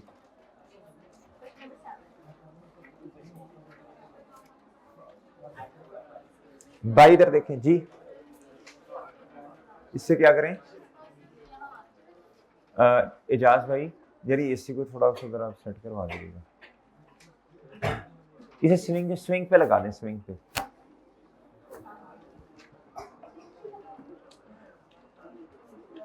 जी भाई आ गया क्वेश्चन आपके सामने, किसका, जिला भाई का सवाल है कि सर पिछले क्वेश्चन में हॉरिजॉन्टल एनालिसिस नहीं हो सकता, हॉरिजॉन्टल तब होगा जब पिछले साल का भी डेटा आपको दिया हो। हॉरिजॉन्टल के लिए अपने ही पिछले साल का डेटा होना जरूरी है, नहीं हो सकता जी। बेस ईयर कंपैरेटिव को कहते हैं, पिछले साल को कहते हैं। PL a growing company in the home appliances industry has provided the following summarised financial statements. दो रिक्वायरमेंट है बच्चों क्वेश्चन की। कहता जी कंप्यूट द पीएल्स रेशो, क्या बच्चों, ये 9 नंबर का सवाल बच्चों। और कहता है briefly describe the effect of each management decision on the PL's ratio. बच्चों रेशो सामने आई, अब जब रेशो सामने आई तो अब मैनेजमेंट ने कोई डिसीजन करना है। क्या करना है बच्चों, indicating whether these actions help or adversely affect the attainment of the benchmark. Benchmark कहते हैं जिसके साथ कंपैरिजन किया जाए। क्या बात समझे, वो इंडस्ट्री भी हो सकती है, कोई और XYZ कंपनी भी हो सकती है। इधर आए बच्चों, ये बेंचमार्क आपके सामने है, ये बेंचमार्क आपके सामने 30%, ये रेशो 10%, ये इसका मतलब आपने 7 रेशोज निकालनी है। कितनी, आपने कितनी रेशोज निकालनी है बच्चों, 7 रेशोज। ये रेशो पहली दफा पेपर में आई थी, ये अर्निंग पर शेयर वाली। और बच्चों ने कहा लोरी हमें नहीं आता, हालांकि भाई अर्निंग पर शेयर तो आता है ना। क्या करना था इसमें, PAT minus irredeemable preference shares का डिविडेंड और बच्चों इररिडीमेबल प्रेफरेंस शेयर्स। ये मैं समझाऊंगा अभी, आपने परेशान नहीं होना। अच्छा ये अभी प्री वाले इस बात को सुन लें, पोस्ट वाले परेशान ना हो। PAT minus irredeemable preference share divided by weighted average number of shares. बात समझे बच्चों। और जब पोस्ट वाले 1-2 मिनट के लिए बेशक ना कान बंद भी कर लें, परेशान नहीं होना। इधर देखें, इधर देखो भाई, हमारे साल का जो एंड है वो क्या है बच्चों, हमारे साल का एंड है बच्चों 30 जून 2024। बच्चों स्टार्ट में हमारे पास नंबर ऑफ शेयर्स होंगे 1 दिसंबर पे। क्या हुआ, फर्स्ट दिसंबर, यानी 5 महीने गुजरने के बाद ये राइट शेयर्स आ गए। क्या आ गए बच्चों, राइट शेयर्स से नंबर ऑफ शेयर बढ़े, एडजस्टमेंट फैक्टर भी आना है। और सही है बच्चों, market price immediately before right share divided bye x theoretical price. फिर उसके बाद बच्चों ऑन 1 मई कहता फिर हमारे पास 3.5 मिलियन शेयर्स और आ गए। और बात समझे बच्चों। अच्छा इससे भी नंबर ऑफ शेयर इंक्रीज होने हैं, weighted average number of shares आपके पास आगे बच्चों। ये रेशो ऐसे निकल आनी थी। बाकी तो इंशाल्लाह आप लोग चैंपियन है यार, फिर ये बाकी तो मेरा ख्याल चैंपियन है, आप इंशाल्लाह सारी रेशोज निकाल लेंगे। एक चीज आपको मैं बता दूं, नोट लिखें बच्चों, सारे बच्चे एक नोट लिखें बच्चों, सारे बच्चे नोट लिखें, शाबाश। ये मुझे नई वाली किताब भी 1 मिनट दिखाना जरा।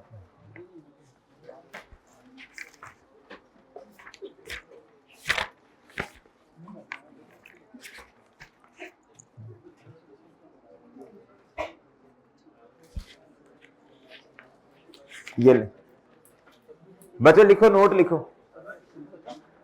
भाई चुप हो जाओ ना यार, तुम्हें चुप नहीं है ना भाई, कभी तेरी कॉल आ जाती है, कभी तुम वैसे बातें करते हो, चुप हो जाओ ना बोलो जी।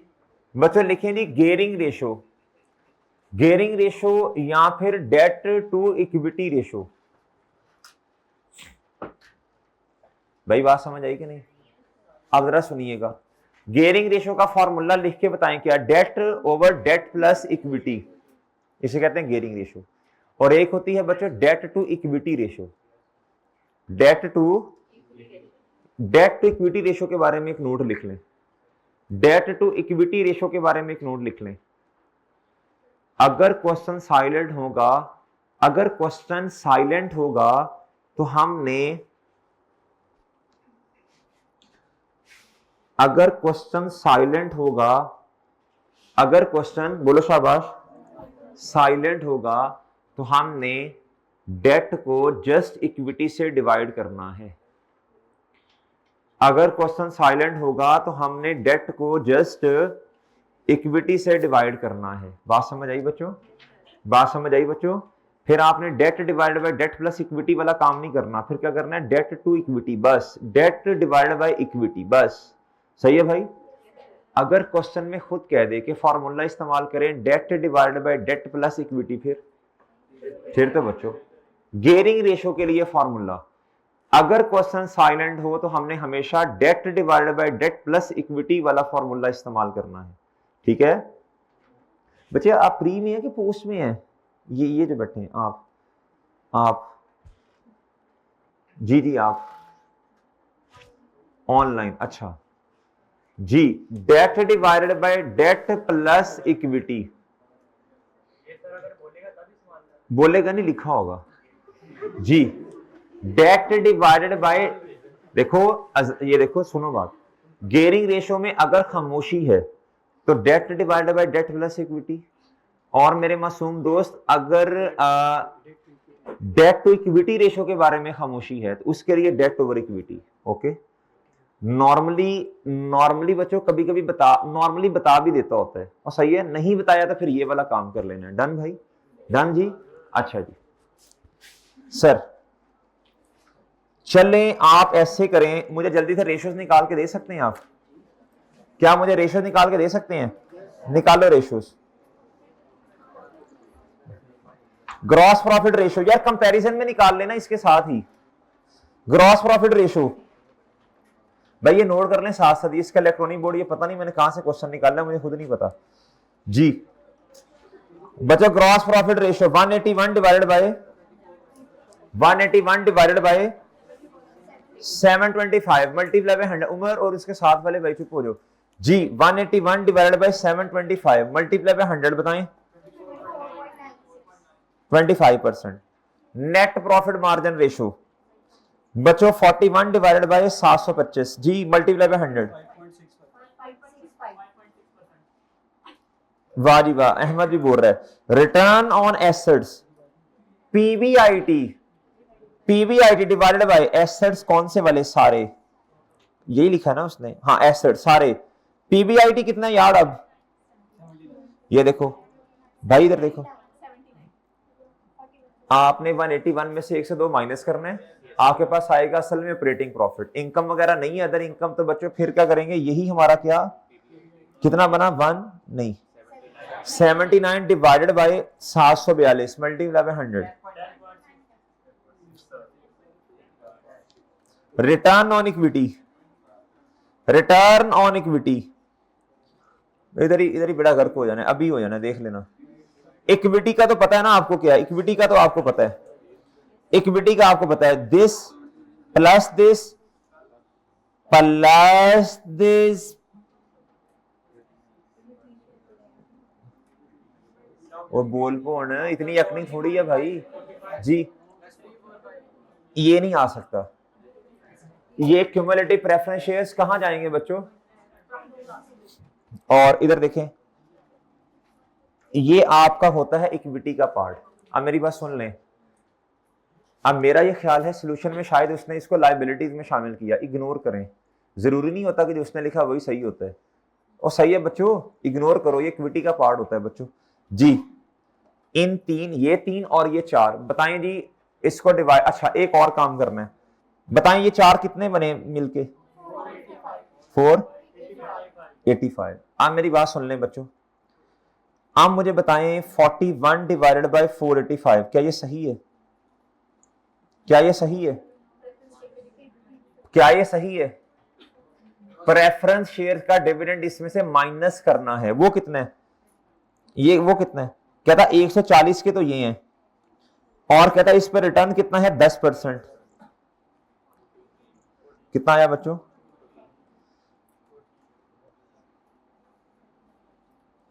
पता नहीं बच्चों ने क्यों छुट्टी की आज। 14 ऑनलाइन लेंगे लेक्चर? अच्छा आपको पता है इस बात का जी? कितना? 5 बच्चों ये बात समझने वाली है। ये पैट में से इररिडीमेबल का प्रेफरेंस शेयर का डिविडेंड माइनस करेंगे बच्चों, फिर जवाब आएगा 5.5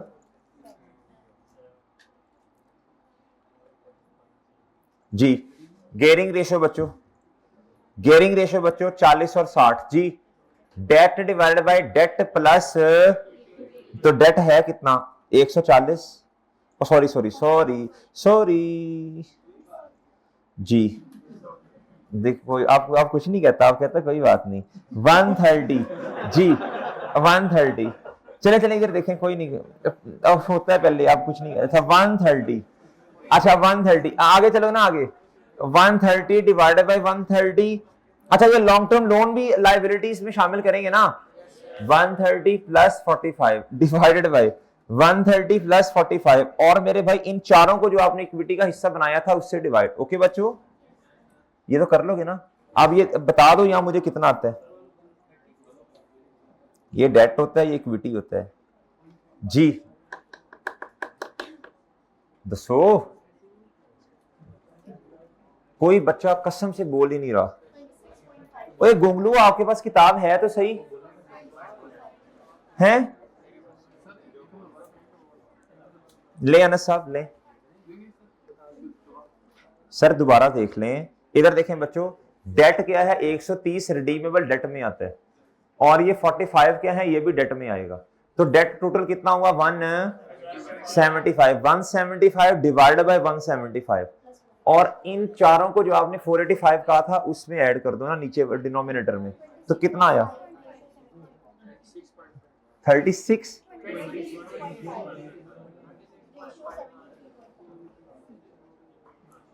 ओके बच्चों, मुझे इधर से बता दें भाई, इधर देखो गुड्डू, इधर देखो, इधर किनका डेट बोलो सर 40-60 का मतलब क्या है? डेट टू इक्विटी रेशो, ये डेट होता है बच्चों और ये इक्विटी। बात समझ रहे हैं भाई? अच्छा, एसेट टर्नओवर 1.3, एसेट टर्नओवर का फॉर्मूला क्या होता है? एसेट टर्नओवर का फॉर्मूला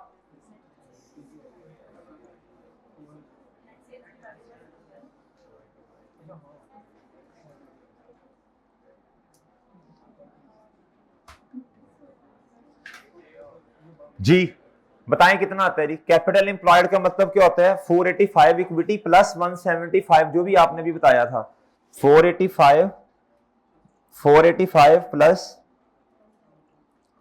नेट सेल भी बता दें मुझे। हाँ जी 7 जी कितना?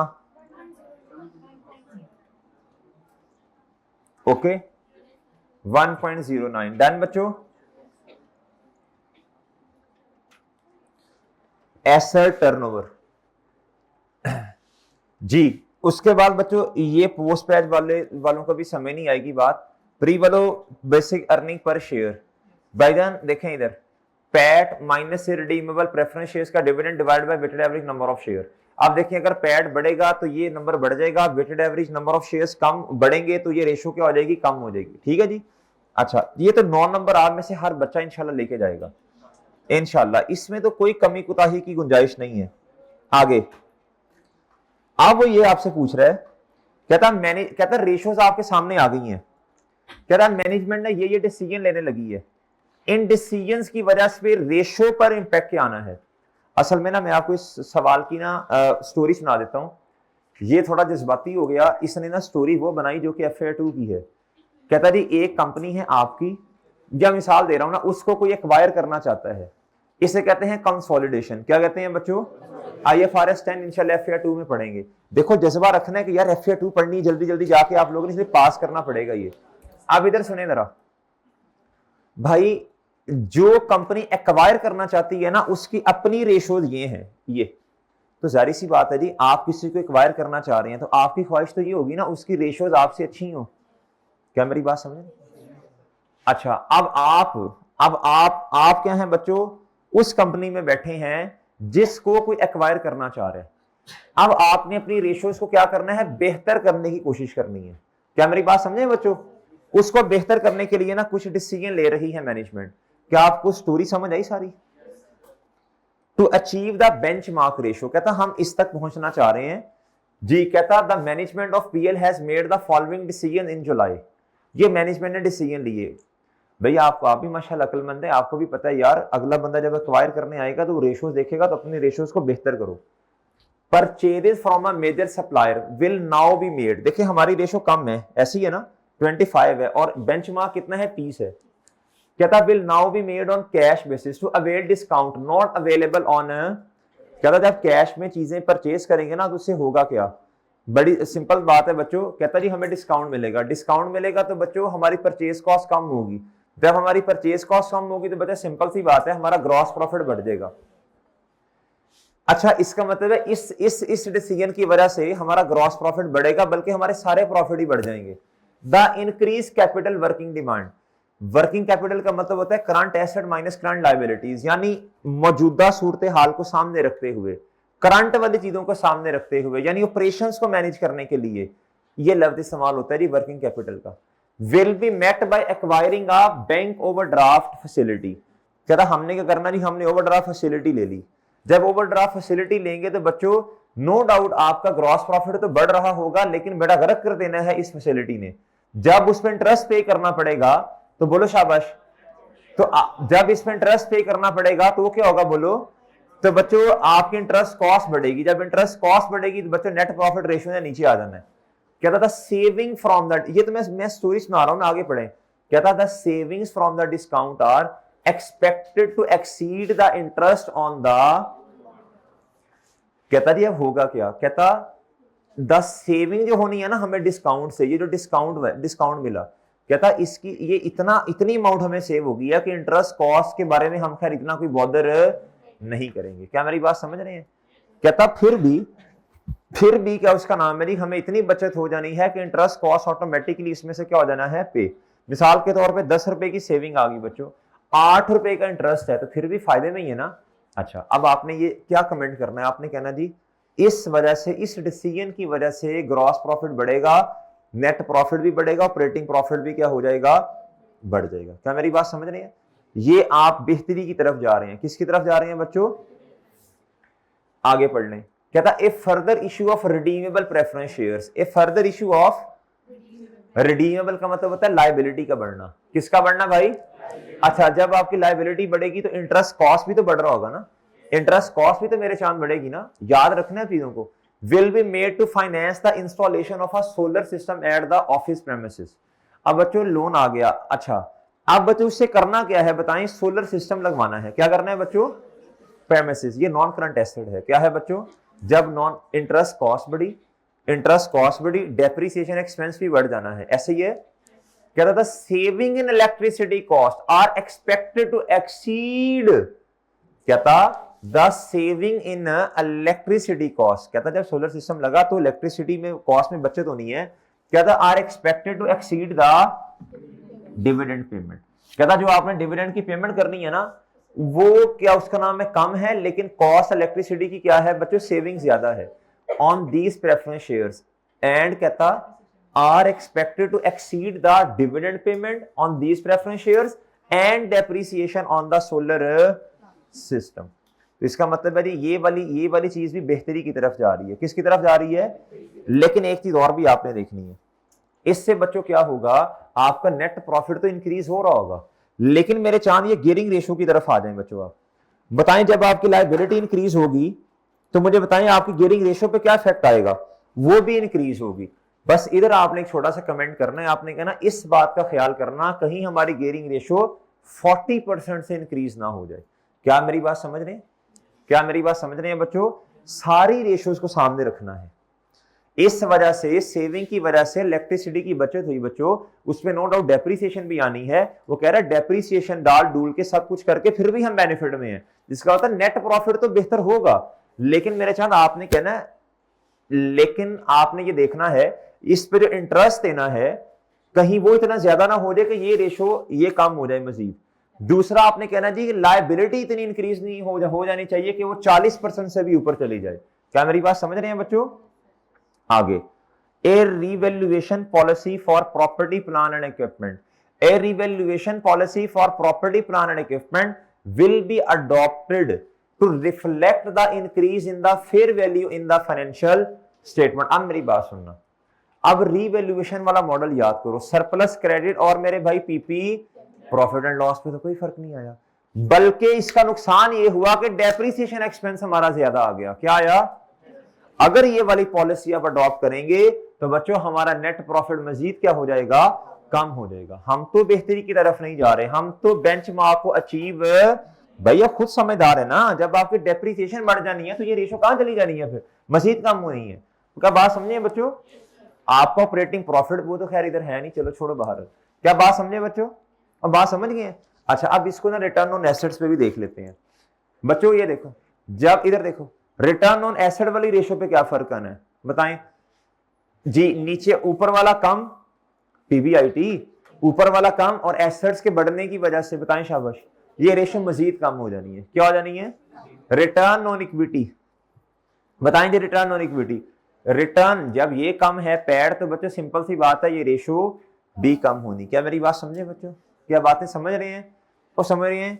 अच्छा जी, बाकी बच्चों फिर क्या उसका नाम है जी, जितना कुछ टाइम बंदे का दिमाग चल रहा होगा अपने हिसाब से वो हर एक को पकड़ के दो दो तीन तीन लाइन लिख देगा। 6 में से कोई 3 के नंबर तो इंशाल्लाह 4 नंबर आ ही जाएंगे। क्या ख्याल है बच्चों? 15 नंबर का क्वेश्चन था, कितने मार्क्स का? 15 में से बच्चों देखो आप में से कोई 11 12 भी किसी ने, अच्छा 9 तो नहीं जाया करने ना हमने, वो तो इंशाल्लाह हमारे पक्के हैं। क्या ख्याल है? उस 6 में से कोई 3 भी आ गए तो बच्चों 11 12 नंबर डिवाइडेड बाय 15 करके देखें जरा एक दफा। करें करें करें शाबाश। 11 यार, और 75% तकरीबन आ गए। अल्लाह का शुक्र अदा करो। ये क्वेश्चन तो पास होने के लिए बहुत अहम है। और समझ रहे हो बात कि नहीं समझ रहे? और समझ रहे हो मेरे भाई? अच्छा जी, अब जुहेर साहब किधर गए हैं जी? उसको बुलाइएगा जरा भाई। एक बच्चा जाए जरा, सुहेर भाई को बुलाइए। अहमद जाओ तुम जी। भाई इधर तक होगी बातें? अच्छा, ब्रेक करते हैं, अभी करते हैं आपको छोटी सी 10 मिनट की ब्रेक करते हैं अभी। अभी बात तो सुहेर आ रहे ना? नहीं नहीं, आधे घंटे की नहीं होनी, वो फिर नमाज भी तो है ना असर की। जी बच्चे, नहीं बच्चे, लंच ब्रेक हमारे यहाँ होती कोई नहीं जी, ना हम लंच इतना करते हैं ना ही ब्रेक करते हैं। अच्छा जी,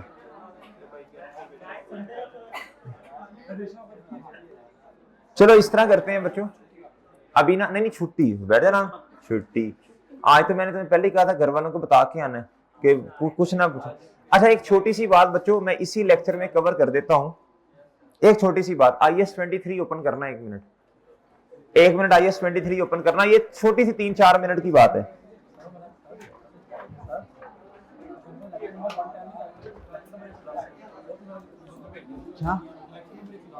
अच्छा,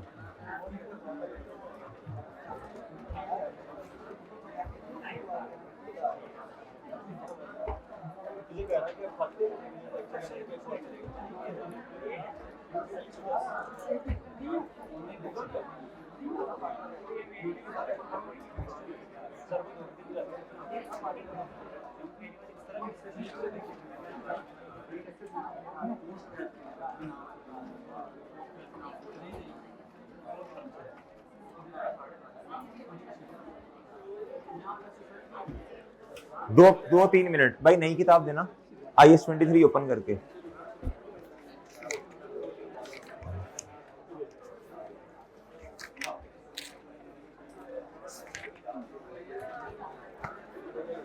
भाई इधर देखना, इधर गुड्डू इधर देखना भाई, सब बच्चे इधर भाई। लर्निंग ऑब्जेक्टिव 7 ओपन करना जी। लर्निंग ऑब्जेक्टिव 7 प्लीज ओपन कीजिएगा। लर्निंग ऑब्जेक्टिव 7 जी, IS-23। भाई इधर देखें जरा, भाईजान इधर। बच्चों अब हमने ना 2-3 ऐसे क्वेश्चन कर लिए हैं जिसके अंदर ना गवर्नमेंट ग्रांट आती है। याद है आपको IS-23? IS-23 है हमारे पास लोन। आपको याद है बच्चे वो फॉर्मेट, इंटरेस्ट ऑन बच्चों क्या, general loan, interest on specific loan, less temporary investment income. अच्छा आप जरा सुनिएगा भाईजान, अगर गवर्नमेंट ग्रांट आ गई तो गवर्नमेंट ग्रांट की वजह से बच्चों देखो बड़ी सिंपल सी बात है, हमने ये ट्रीटमेंट पढ़ा, अगर खामोशी है ना तो हमने उससे एसेट की कॉस्ट में से क्या करना है, माइनस करना। ये हमने किस क्वेश्चन में किया था? ये मेरा ख्याल है गुनेगर लिमिटेड में किया था शायद, या हड़प्पा लिमिटेड में शायद किया था। अच्छा, दूसरा मेरे भाई, दूसरा काम इधर भाई, अगर गवर्नमेंट ग्रांट आ गई है और उसमें से हमने लोन की रीपेमेंट कर दी है, किसकी? ये लफ्ज ध्यान से पढ़ना है। अभी कोई रिसेंट अटेम्प्ट में क्वेश्चन आया था जिसमें गवर्नमेंट ग्रांट तो थी लेकिन उससे हमने ना पेमेंट नहीं की थी, रीपेमेंट नहीं की थी लोन की। उस सवाल में कुछ नहीं करना। हड़प्पा लिमिटेड वाले सवाल में ऐसा था कि जी लोन आया था, हमने उसमें से रीपेमेंट कर दी थी, किसकी बोलो शाबाश? लोन की रीपेमेंट की। जब हमने लोन की मेरे चांद कर दी रीपेमेंट, अब मेरे भाई वो जो इंटरेस्ट की जो सेविंग नहीं होनी, जिस तरह क्या उसका नाम है जी, interest on specific loan less temporary investment income, इसी तरह हमने इस सेविंग को भी कैपिटलाइज करना है। कैपिटलाइज करने का मतलब है कॉस्ट को कम करना है। क्या करना है बच्चों? ये कॉन्सेप्ट याद है आपको?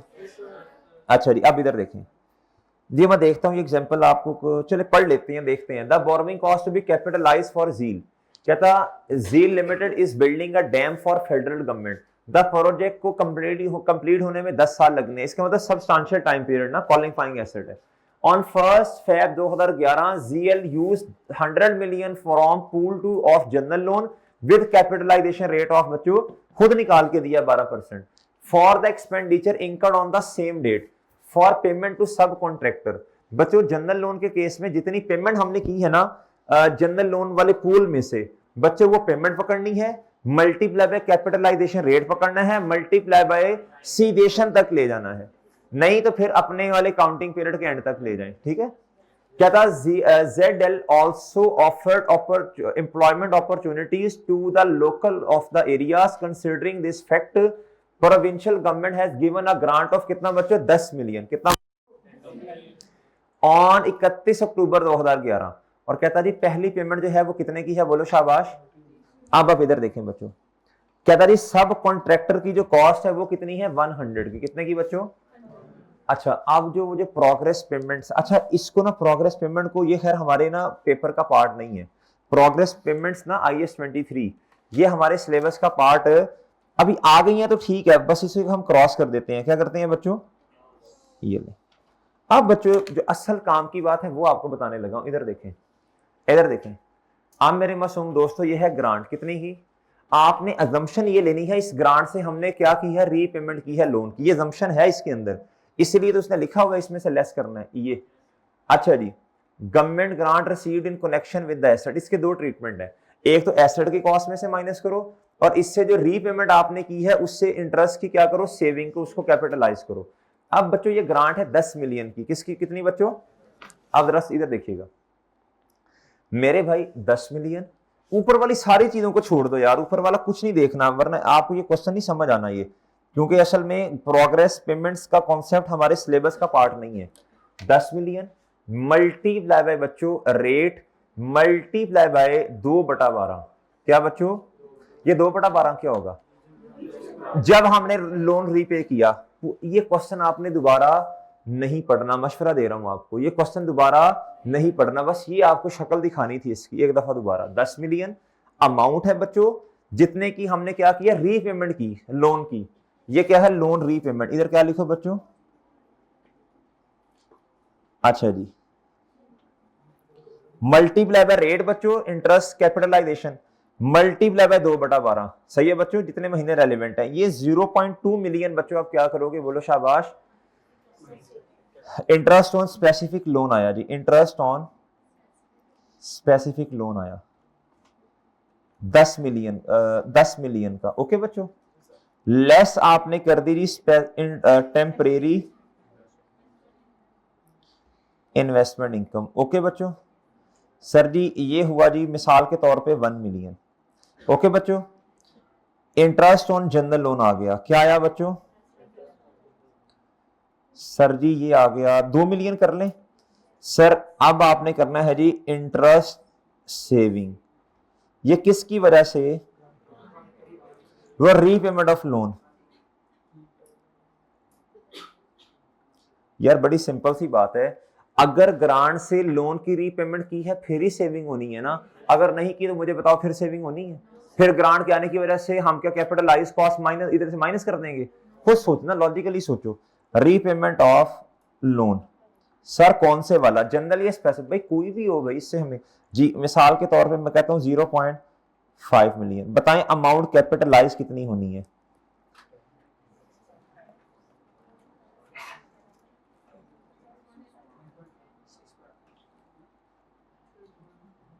जी प्लीज बताइएगा। ओके सर, ओके बच्चों, ठीक है बच्चों, डन। यार इसको आप नोट कर लेंगे एक दफा बस, फिर मैं छोड़ रही है, ब्रेक दे रहा हूं अभी 10 मिनट के लिए। फिर एनपीओ डिस्कस करना है, एनपीओ और उसकी कुछ थ्योरी वाली बातें, एनपीओ और थ्योरी वाली बातें।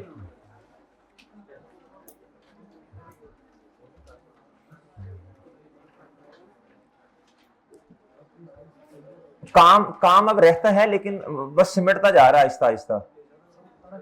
एनपीओ की थ्योरी है, फिर उसके बाद क्या उसका नाम IAS 23 IAS 20 के MCQs है। फिर उसके बाद पास पेपर का एनालिसिस है, फिर मशवरे हैं, ये कर लें।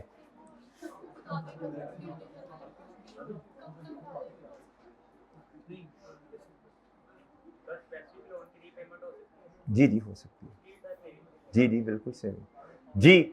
क्या उसका नाम है जी, अब देखे ना अभी असर तक तो इंशाल्लाह एनपी और उसकी कोई थ्योरेटिकल बातें डिस्कस करनी है, फिर उसके बाद असर से मगरिब में IS-20 और IS-23 के MCQs हो जाएंगे, फिर मगरिब के बाद इंशाल्लाह हमारा होगा पेपर का एनालिसिस और कुछ मशवरे, आधा पौना घंटा मगरिब के बाद इंशाल्लाह।